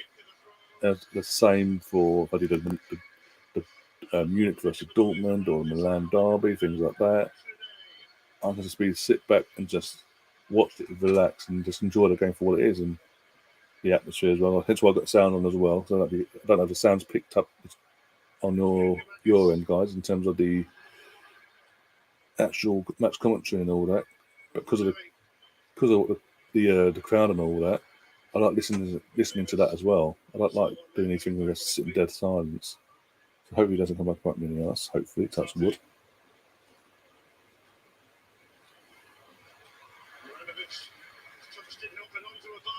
Everton have scored. Apparently. I've just literally shot my phone back up. Unlocked my phone. Everton 1, Liverpool 0. Neil Mopai has just scored in the 69th minute. It might go to VAR, so I'm not going to get carried away just yet. Can anyone check that while, if you can, that'd be fantastic.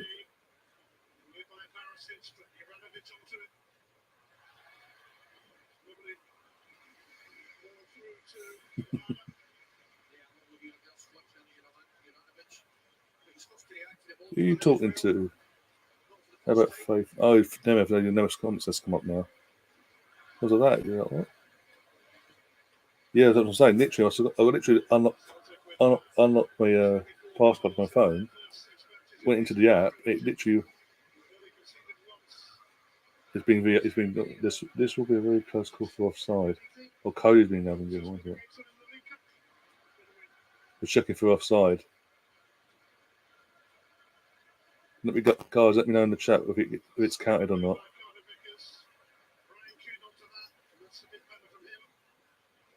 Is Conor Cody onside or is he offside? They are checking. This could be 1-0 Everton. This could be 0-0. This could, if this counts, if this does count, this could be huge for Frank Lampard. If it doesn't, it could go. If it doesn't count, though, it could completely backfire. Alison changed the band, not the girl.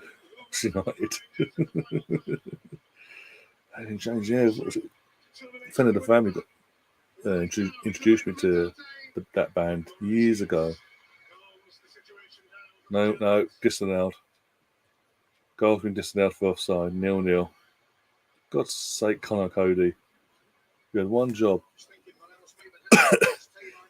I guarantee now you'll get a reaction because especially now it's been disallowed. The Everton goal's been disallowed. 0-0 again. You're now getting the next 20 minutes. You'll get Liverpool to get rise and just fucking cause of aggro, and they'll get some lucky ass goal, or they'll get 5 minutes injury time. For some bizarre reason, after 5 minutes, it'll be like 4 minutes later, still playing. So you'll get 9 minutes instead, and they'll score the last kick of the game.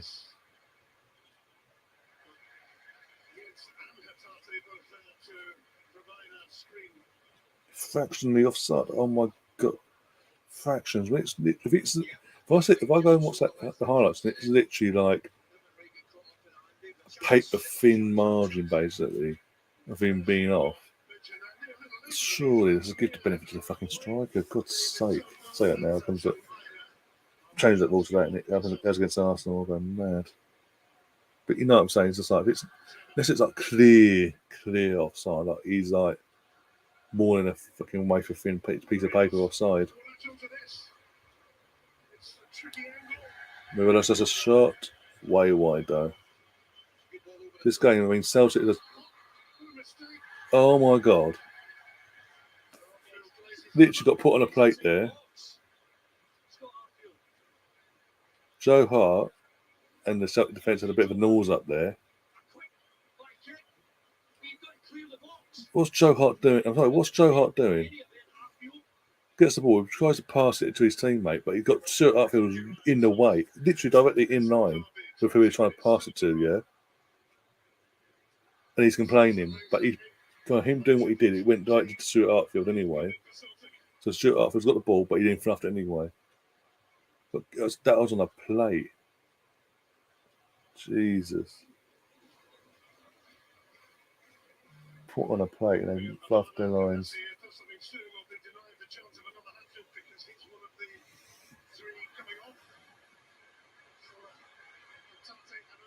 Also, so before that, I was just about to say Celtic have literally come out second half, and it's just like, look, they know they're 3-0 up, they know the game's won, and unless they get an opportunity themselves, they're just going through the motions, just seeing the game out professionally. But other than that, unless they get an opportunity to score again, they're just doing it, being professional, basically, not getting caught out, basically. Apart from when Joe Hart did what he did there.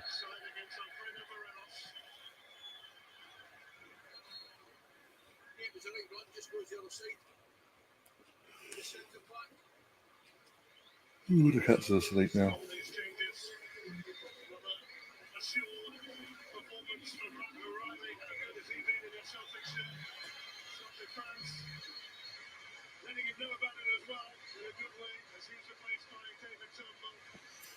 Yeah, there's people complaining.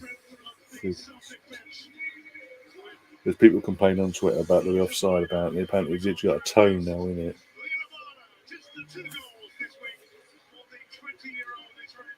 Yeah, no hat trick for the goal scorer today. Just a brace. Get a standing ovation. Right, so I mean, he's took the opportunity going to took him. So.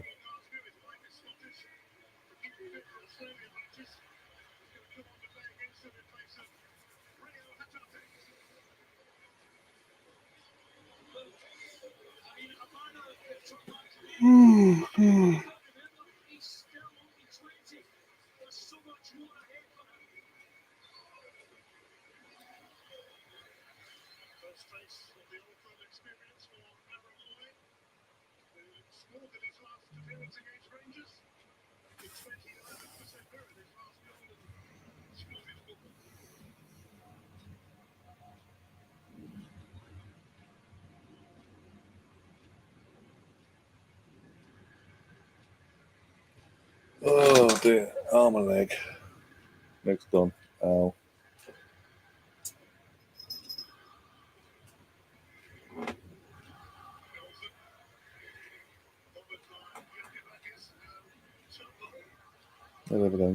Any other early kickoffs today? None in the Championship, League One. No.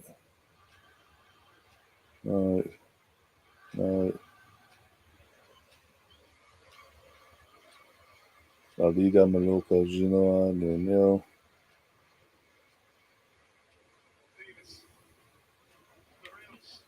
Austria women versus England women tonight. This afternoon. It was the afternoon/evening, basically. Not watched that. I will watch that, obviously. Beth Meadow and Jordan Nobbs and Williamson.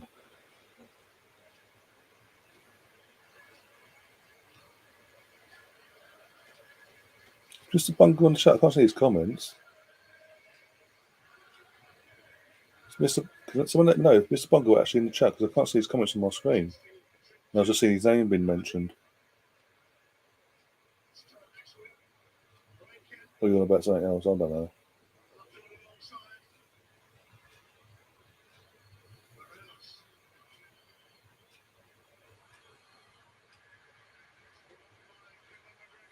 There we go. Celtic in the counter attack now. What can they do with this? McGregor's got the ball on his own now. Against Nudstrom. No support yet. Plays it back. Plays a sensible ball back, and they're just going to keep the ball now.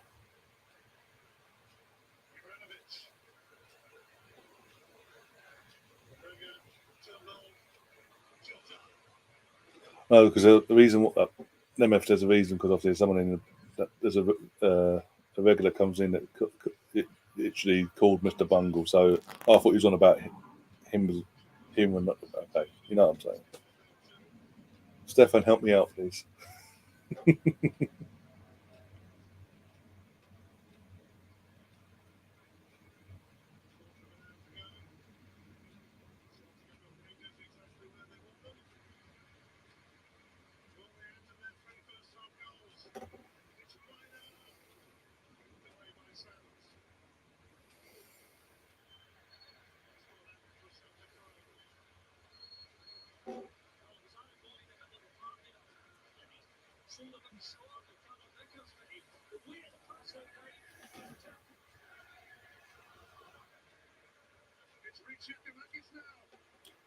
Is there before? Is there a chance? No, he messed it up.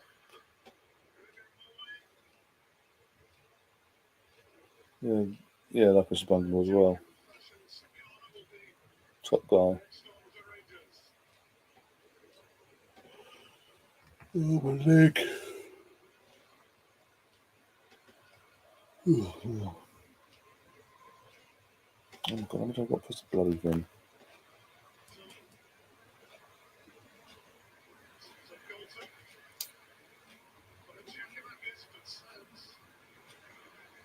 Oh, dear.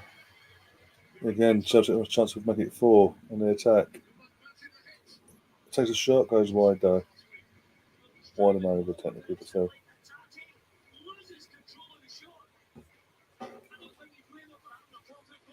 Yeah, I know that now, then. If I know that now, I'll go with that. I'll just explain why I got confused, that was all.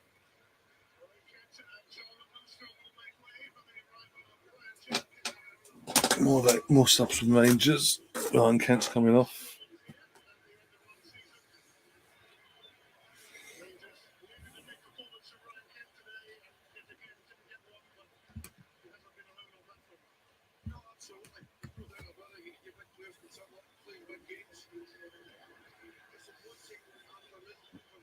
Pardon me.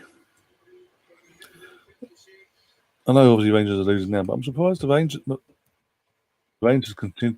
Vans subs to this channel didn't pop in at the start of the stream or at any point before this happened.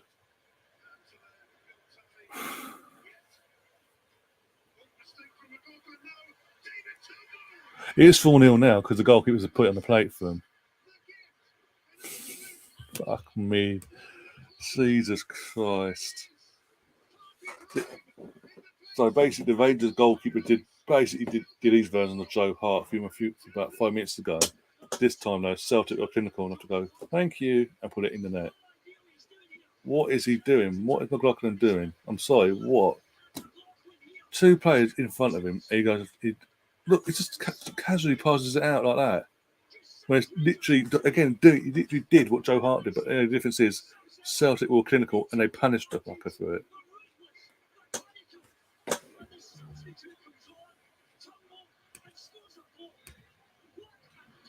So just give Celtic the title now then. Rangers going to be like this every old firm. Just give Rangers the Celtic the title now. Jesus Christ. If I'm Giovanni Van Broncos, I'm fucking fuming. I'm fucking literally dropping the goalkeeper for a start. bollocking the defence, dropping some of them lot, and come January, get some fucking attacking talent in. It'll be 5. Oh, even Stefan's absolutely loving it, by the way, as you'd expect. Almost 5. There's claims for a penalty though. There was claims from the fans and the players alike. Got away one now, I think. Let's have a look.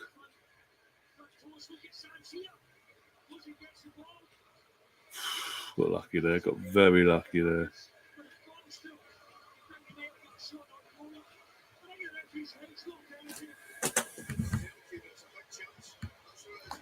Got to get at least 5. I think you get 10 minutes plus injury time. I think it's going to happen. Especially this fucking goalkeeper. Stevie G might be coming back to Rangers if his filler sacks him. I don't think fucking Rangers want him back. Jesus Christ. Show these dorks people fucking doing what he did in the first place. No, he's not about if Villa sack it. Here we gone. They've got Villa playing City this weekend. And tonight, Villa will get pumped by City. Holland will score another hat trick again, and then Gerrard either this evening or tomorrow will be sacked.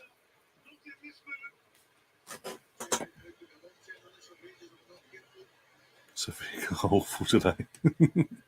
It's completely got this. I know you're not about the right, but it's completely got this shit.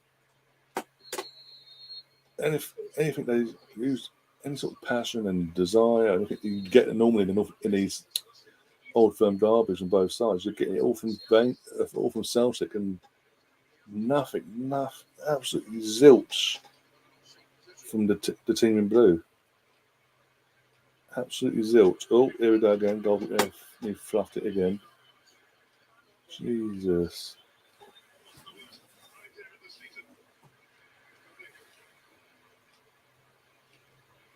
Has there been a goal? Is it still fucking 0-0 in Merseyside?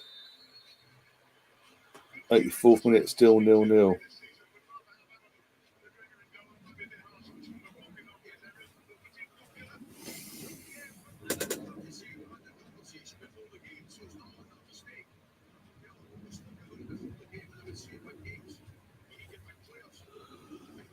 Oh dear.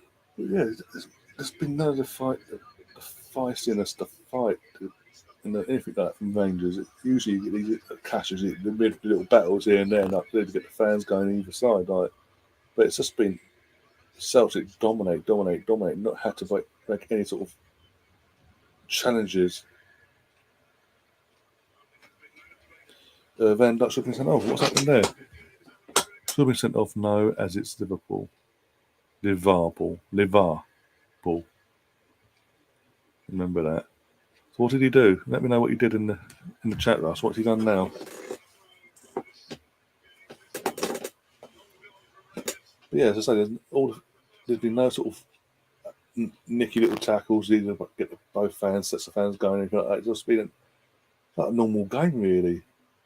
Hasn't had that gritness and, as I keep saying, passion or desire or anything to that level from blue side. And you need for these sort of going to really go hit off like they Rangers, mate, 3, 4, 1, sorry, nope. To have that sort of feistiness and that sort of to really get the atmosphere. The atmosphere was fantastic by the Celtic man, by the way, absolutely fantastic. To get it even to a very extreme, like the intensity and everything you'd want in an old firm normally. You need it to be coming from both sides. We've only had it from Celtic today.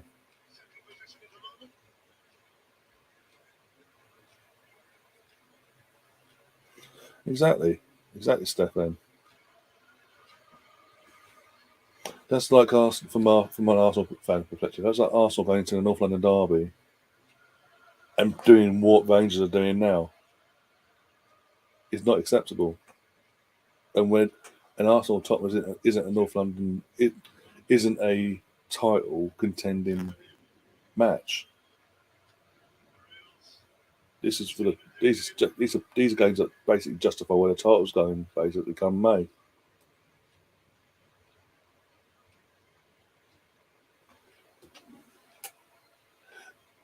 And you know what?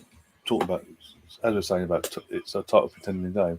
But I was like, you know what? It's like Arsenal going into Arsenal v United back in the late 90s, early 2000s, and playing like this, home or away, playing like this, and getting absolutely rinsed by United, but showing no passion, no desire, no nothing. It wouldn't be acceptable.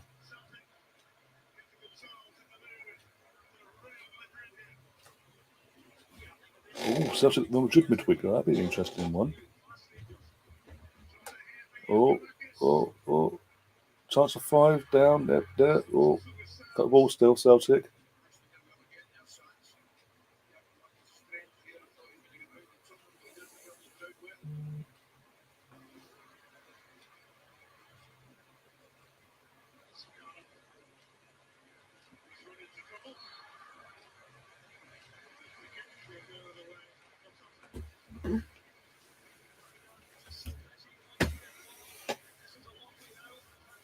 Free kicks for Celtic in the last 5 minutes. They're going for the. Like I say, they know the game's won anyway, even if they knew it. But if a chance came to them, they'll take it, and they are going. They aren't just setting for the 4. They are trying to create a chance for a 5th.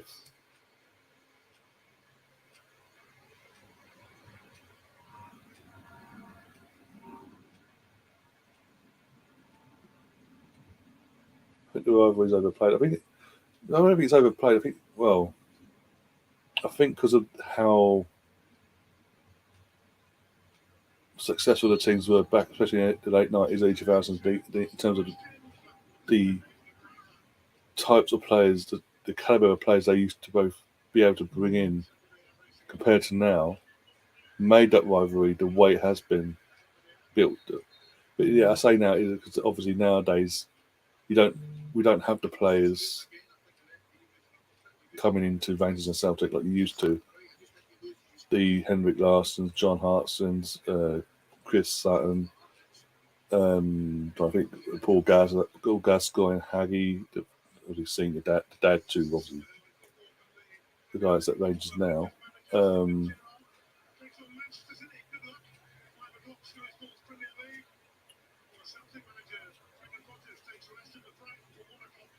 So I think now the other players, Giovanni Van Bronckhorst, Mikel Arteta. So I think now what's his name? Went from there to Blackburn, Ambrose, so like that. I can't remember his name now. There's I can't remember his name. There's an Aussie guy as well. There's Nacho Novo. All them sort of players and that quality players just stopped going. Just went from going there, making the point of wanting to be there and being that league and all that, to a point now where even that caliber of player from then doesn't want to be in the SBL now. So the rivalry, in the sense of the caliber of players, I can get where you're coming from in that side of things. But the rivalry will always be there in that sense, as you'd expect. And with that will come the massive build-up that you always get. That's it. 10 minutes injury time. Where did where 10 minutes come from in the Everton game? Can someone tell me where that's come from? Whoever's watching the Liverpool game, where 10 minutes injury time has come from? Jesus Christ! Talk about giving Liverpool a chance here. Jesus. So it's just 10. That means it'll be 15 minutes injury time. So much it's over 10 in a minute. You guys want? Good save there from Joe Hart. Is that a save or did he just go wide? Looks like a save to me. Good save from Joe Hart. So that Goldson with a shot. It was going. Yeah, got fingertips to it.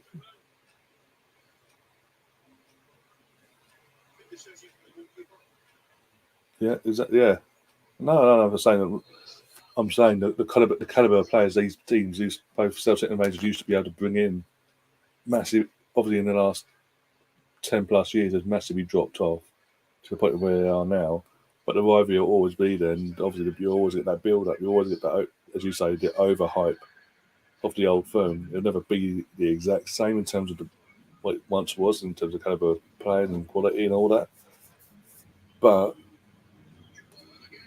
for the fans, it's always that rivalry will always be there, no matter what.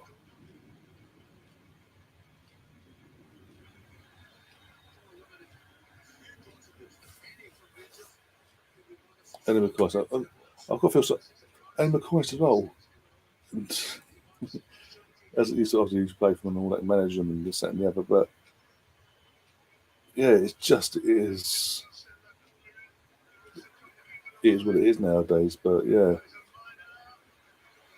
I mean, I've got to say, massive hats off. Is this weird?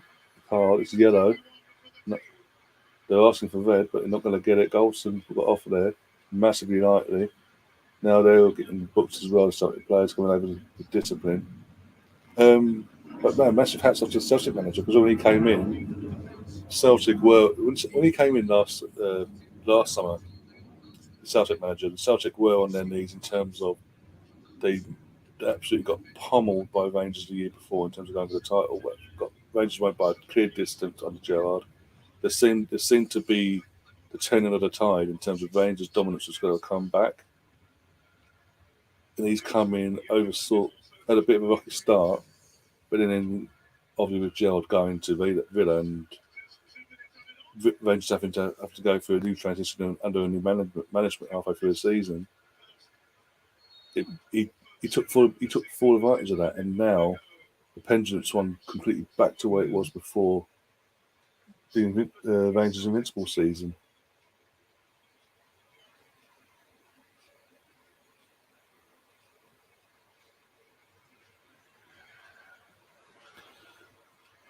No, exactly. That's the last comment from Stefan. One set Rangers on the attack. Nothing comes with it there. An old boy who I know is a blue nose, and he always puts flowers on John Thompson's grave. Class, yeah, exactly. There's that respect there as well, in that sense of things, of that side of things, and all that as well. And you do get some good apples from these rivalries, basically.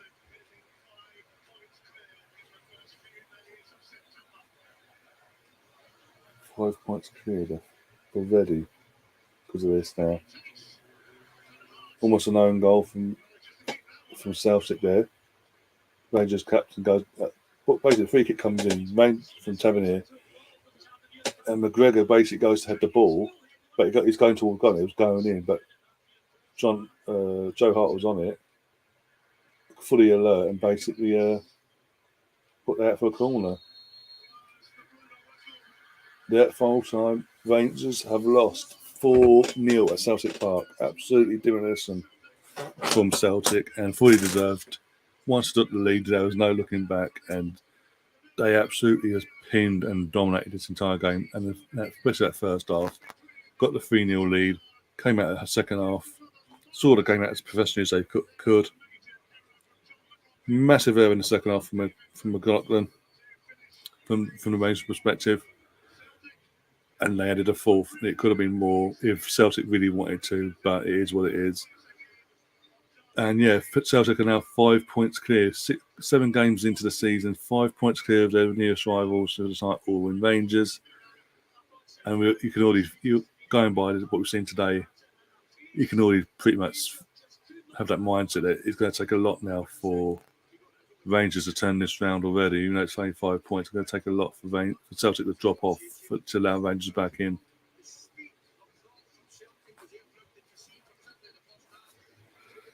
And with that, I'm going to quickly check, make sure it's still 0-0. If it is, I'm going to go over to that. I think it is. So we're going to go over to BT now and put on the titles up. Yeah, exactly. Clancy over on Twitter saying, yeah, that's what I'm saying. It's going to take a lot now, even though it's 7 games into the season. 5 points clear now.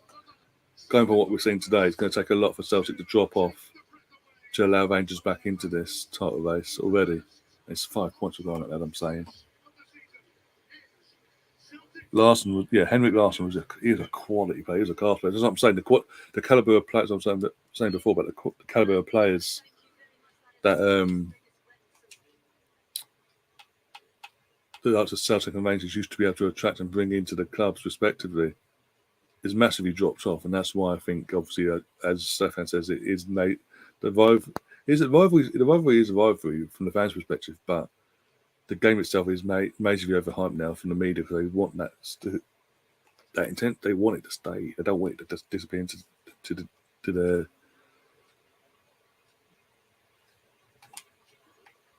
mist, basically, of nothingness.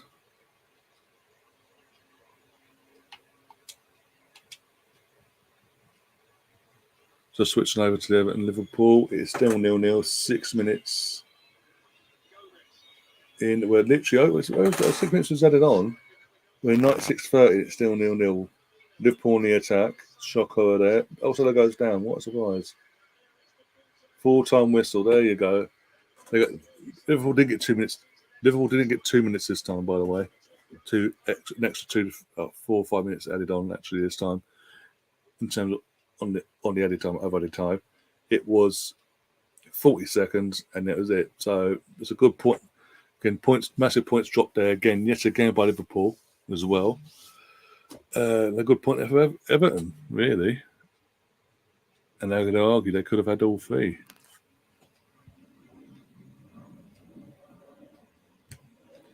Great seeing everyone saying to you, I've enjoyed it. Celtic won, so you should, considering your preference of team in this watch-along, I think you should have enjoyed it. Don't be a Luca and be a miserable bastard all the time. Not overhyped. You said it, not me. Always been like this, yeah. Anyway, let's have a quick look at the numbers, how we're doing in terms of the likes and all that. If you haven't already, do smash that like button. It does massively help out the channel and get the channel more recognised and recommended by YouTube and the algorithm and all that jazz. Yeah, it's cool. Okay, yeah. 463, and we're getting finished yet. That's cool. We could beat numbers for the last Old Firm that we did. That'd be good. As I say before, about things, obviously, thank you for all coming along in the chat, by the way, and keeping me company, and obviously watching the game with me and keeping me updated with keeping us up, everyone up, and lots of us keeping us updated with Liverpool and all that. How that was panning out whilst we're doing the Old Firm. Yeah, and as I say, in the description, I've said it a couple of times already. There's links in the description of this stream that will be there still afterwards. For the first one the first link you'll see in the stream is to become a channel member, either 99p or £2.99. All the perks are listed in this and the other. £2. One of the perks for £2.99 you won't get for 99p. One of the perks for £2.99, for example, is you'll get given access to the official Mr. Arsenal podcast WhatsApp group. You got the 20% discount as well. You get that on both in terms of a discount code, lifetime discount code for that. Member shout outs, members only streams, things like that. Members only football neutral watch alongs in terms of Champions League and other games, big games about Europe and domestically wise and things like that throughout the season. And members only Q&As where you get to know me, and I'll get to know you a bit more, this, that, and the other, and have a laugh that way as well. And either way, no matter what membership you pick, be it 99p or the £2.99, you'll get guaranteed in every stream a members shout out as well. Members recognition for being a member, massive special shout out every time, no matter what. As a thank you for obviously contributing the way you would be as being a member. It's a monthly thing as well. You become a member, and if things do get tough going forward and you need to come away for a bit as a member, that would be totally fine. You can cancel it in advance, and obviously a membership would then run up to the next possible at the end date basically. But if you obviously it's not a setting start bang. You remember that's it. You can be a member. As I say, if things do get a bit tough going forward in terms of this coming winter here in the UK, and you need to become a member for a month or so, or a couple of months, or whatever, until things settle down and things hopefully get better for us all. Completely understand that, no problem. But we'll cross that bridge when we come to it. I'm just trying to do my bit. Again, I'm not, as I said earlier, I don't want to be one that does these memberships and takes the piss in terms of pricing. I'm very knowing of what the situation is financially for everyone, you guys in the country in general, and I'm not here to take the piss. Basically, I'm here to hopefully help give you something that I hope you guys enjoy. And yeah, I mean, as I say, in terms of whoever does become a member, be it the 99p membership level or the £2.99 one, you've got to guarantee that money will go directly back into the channel in terms of improvement of the quality of what, be it a new camera, new setup, things like that. This new speakers, this bits and pieces, green screens, whatever you think would be deemed suitable to improve the channel going forward and all that, and help build a community that we're building as well going forward, and get more new faces in to, as I say, build that community that we're striving to build here on this channel. Again, it's not, as I say, in terms of those costs and living, I know the members, they're there as an option. They're not there you have to. I'm not saying you have to. There are options. But I'm just saying, if you were to become a member, it does go. The money will go direct back into the channel in terms of improving the channel going forward on that side of things as well. So your contribution would actually you'll be contributing to the channel literally. You'll see that hopefully. The other link as well in the description is for. Takes you directly to the official channel merchandise site. You've got t-shirts, hoodies, mugs, pint glass, a pint glass with the logo and all that, phone cases, etc. etc. There's quite a collection of stuff that's available at the moment, and there'll be more to come as we go forward between now and Christmas as well. So keep an eye out for that. But until then, guys, hope you enjoyed today. I'll see you tonight at around 10:20 UK time, maybe a bit earlier, depending on what time match of the day starts tonight. We'll do our match of the day stream, even though Arsenal aren't playing. We'll do our stream still for that. Go through all the highs and lows of today's games. Hope you have some goals in it. And yeah, in terms of that, as I say, I think it's 20 past. We'll be going live. I think it's 30:30. The actual show starts, but I'll be double checking. Keep an eye out for that. When I do the thumbnail and if it's later on for that, and get that stream up and running for later. And then tomorrow, the main event, Manchester United versus Arsenal, live watch-along. I've already got Liam messaged me to confirm he's on for late. He's in for late tomorrow. Got a couple of people waiting to hear back from on that to confirm 100% they are definitely available. So yeah, as I say, keep an eye out for that. I'll put a community post in once I know for definite who's going to be being a guest along with me. I think Joel will be popping in as well, like he usually does, before, during, and after the game, like before the kickoff, half time, like full time, no matter what the result is or how the game's going. And yeah, exactly, Steph. I was in the comment now. Just gone back into the thing, seen your comment, but yeah. Just going back in the chat. I'll go through the chat quick before I go. One sec. Time for an iron brew. I know. Last time I had an iron brew is about April, March. What's right now?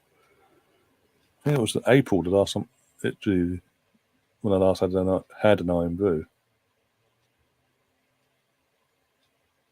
That's the one thing I've got to say hasn't changed since I was a kid. The taste of iron brew, I like iron brew, but the taste of it hasn't changed. So that's one thing to be positive about. Everything else changing with other companies flavour-wise over the years.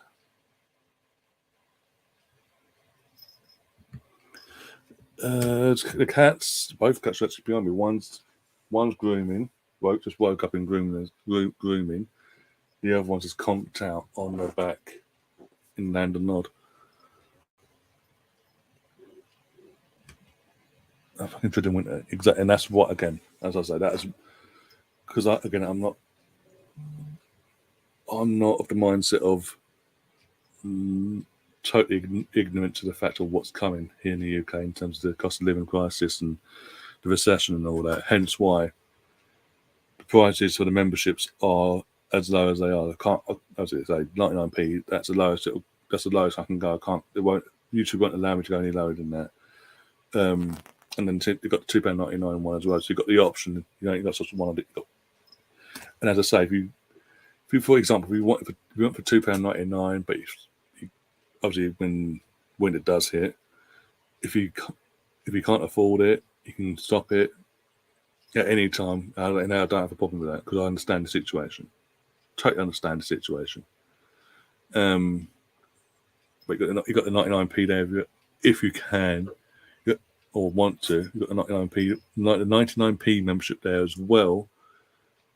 As a little backup as well. If you want, as I say, it's not a must. It's not a necessity in that sense. It's just an option. And as I say, the money does go direct. The charge the money you be giving by being a member will go directly back into the channel in terms of improving the standard of what we've got so far and pushing us forward as a channel. Oh dear. A log of wood in Asda the other day was £10 bloody hell. That's Asda. That's Asda for crying out loud. For anyone that doesn't live in the UK, Asda's basically for anyone in the States, it's basic. Oh, what is it? What's that store in the States? I can't remember what it's called now. But it's basically the equivalent of the. I can't remember what it's called. Stefan, help me out, please. Please help. Looking forward to Arsenal v United. I don't do membership work, but I'm saying that it's the options are always there. That's what I'm saying. It's not a necessity. It's not a necessity. It's not. Oh, you have to become a member. Just Walmart. That was it. Walmart. Yeah. As is basically equivalent of Walmart. Basically, for anyone that's living in the States that comes across this. But at Asda, we've got like Tesco's and this. So imagine what it could be like in Tesco, Sainsbury's, and all that malarkey. Aldi, Lidl, bloody hell, ridiculous. But yeah, as I say, the membership. I keep repeating myself, but just to confirm, I'm not saying you have to become a member. It's the option. And there's two up. You've got two level memberships, basically. And the pricing is being taken into consideration of what's coming. And as I say, if you were to become a member, if anyone wants to become a member, it's there. If come the winter you can't things are so tight, you need to come away from being a member, but won't be a sub still. That's fine. That's totally fine. I'm not going to lose my mind and go, what the hell, because I understand. I'm not that naive or ignorant to be that out of touch, shall we say. Time to buy some extra thick jumpers, guys. Thick jumpers, onesies, hoodies. Literally, when anything gets got any add warmth to your body, you buy jogging bottoms, like literally the thickest jogging bottoms you can get your hands on at a decent price. Them as well. It's gonna be literally the thick socks, everything. There's gonna be times I'm gonna be literally like, as I say, literally hoodies, like thick hoodies on and everything. And you might even see me in a onesie if you're lucky. You might, be the opposite word. Oh dear, but apart from that, yeah. You're blessed with my presence. Oh, no. Oh, dear.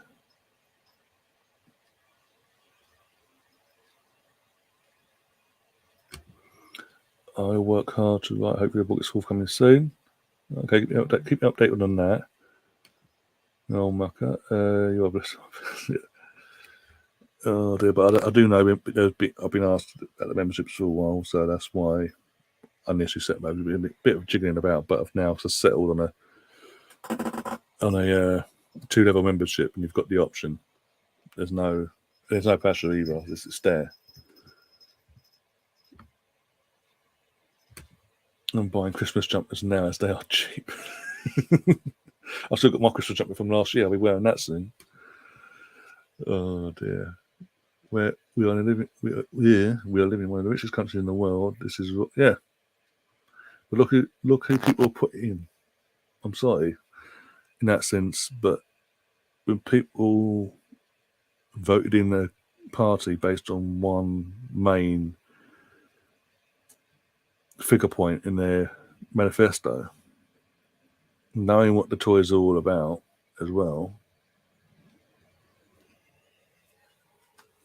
this is what we get. This is our thanks we get. Getting screwed over even more while they get richer. But let's not get into politics. Let's not get into all that because it's not. This is not the string for that. But yeah, but I just want to make people aware that even though it's there, and if you were to come member or whatever, come away for a couple of months while things are getting the way they are, go the way they are, then again I'd understand that. I'm not going to be here kicking off having a whinge about it. I'm not that. I'm not out of touch at all on that side of things. But yeah, I'm going to wrap things up now. I need to go and get myself a drink, coffee or something, because I'm nagging all of a sudden. Now she's waking. Now the cat that's woken up a while ago is now trying to wake up the other one by grooming. Bloody hell. Ow. So yeah, I'm gonna get myself a drink, do myself some dinner, watch probably the Man City Villa game downstairs later.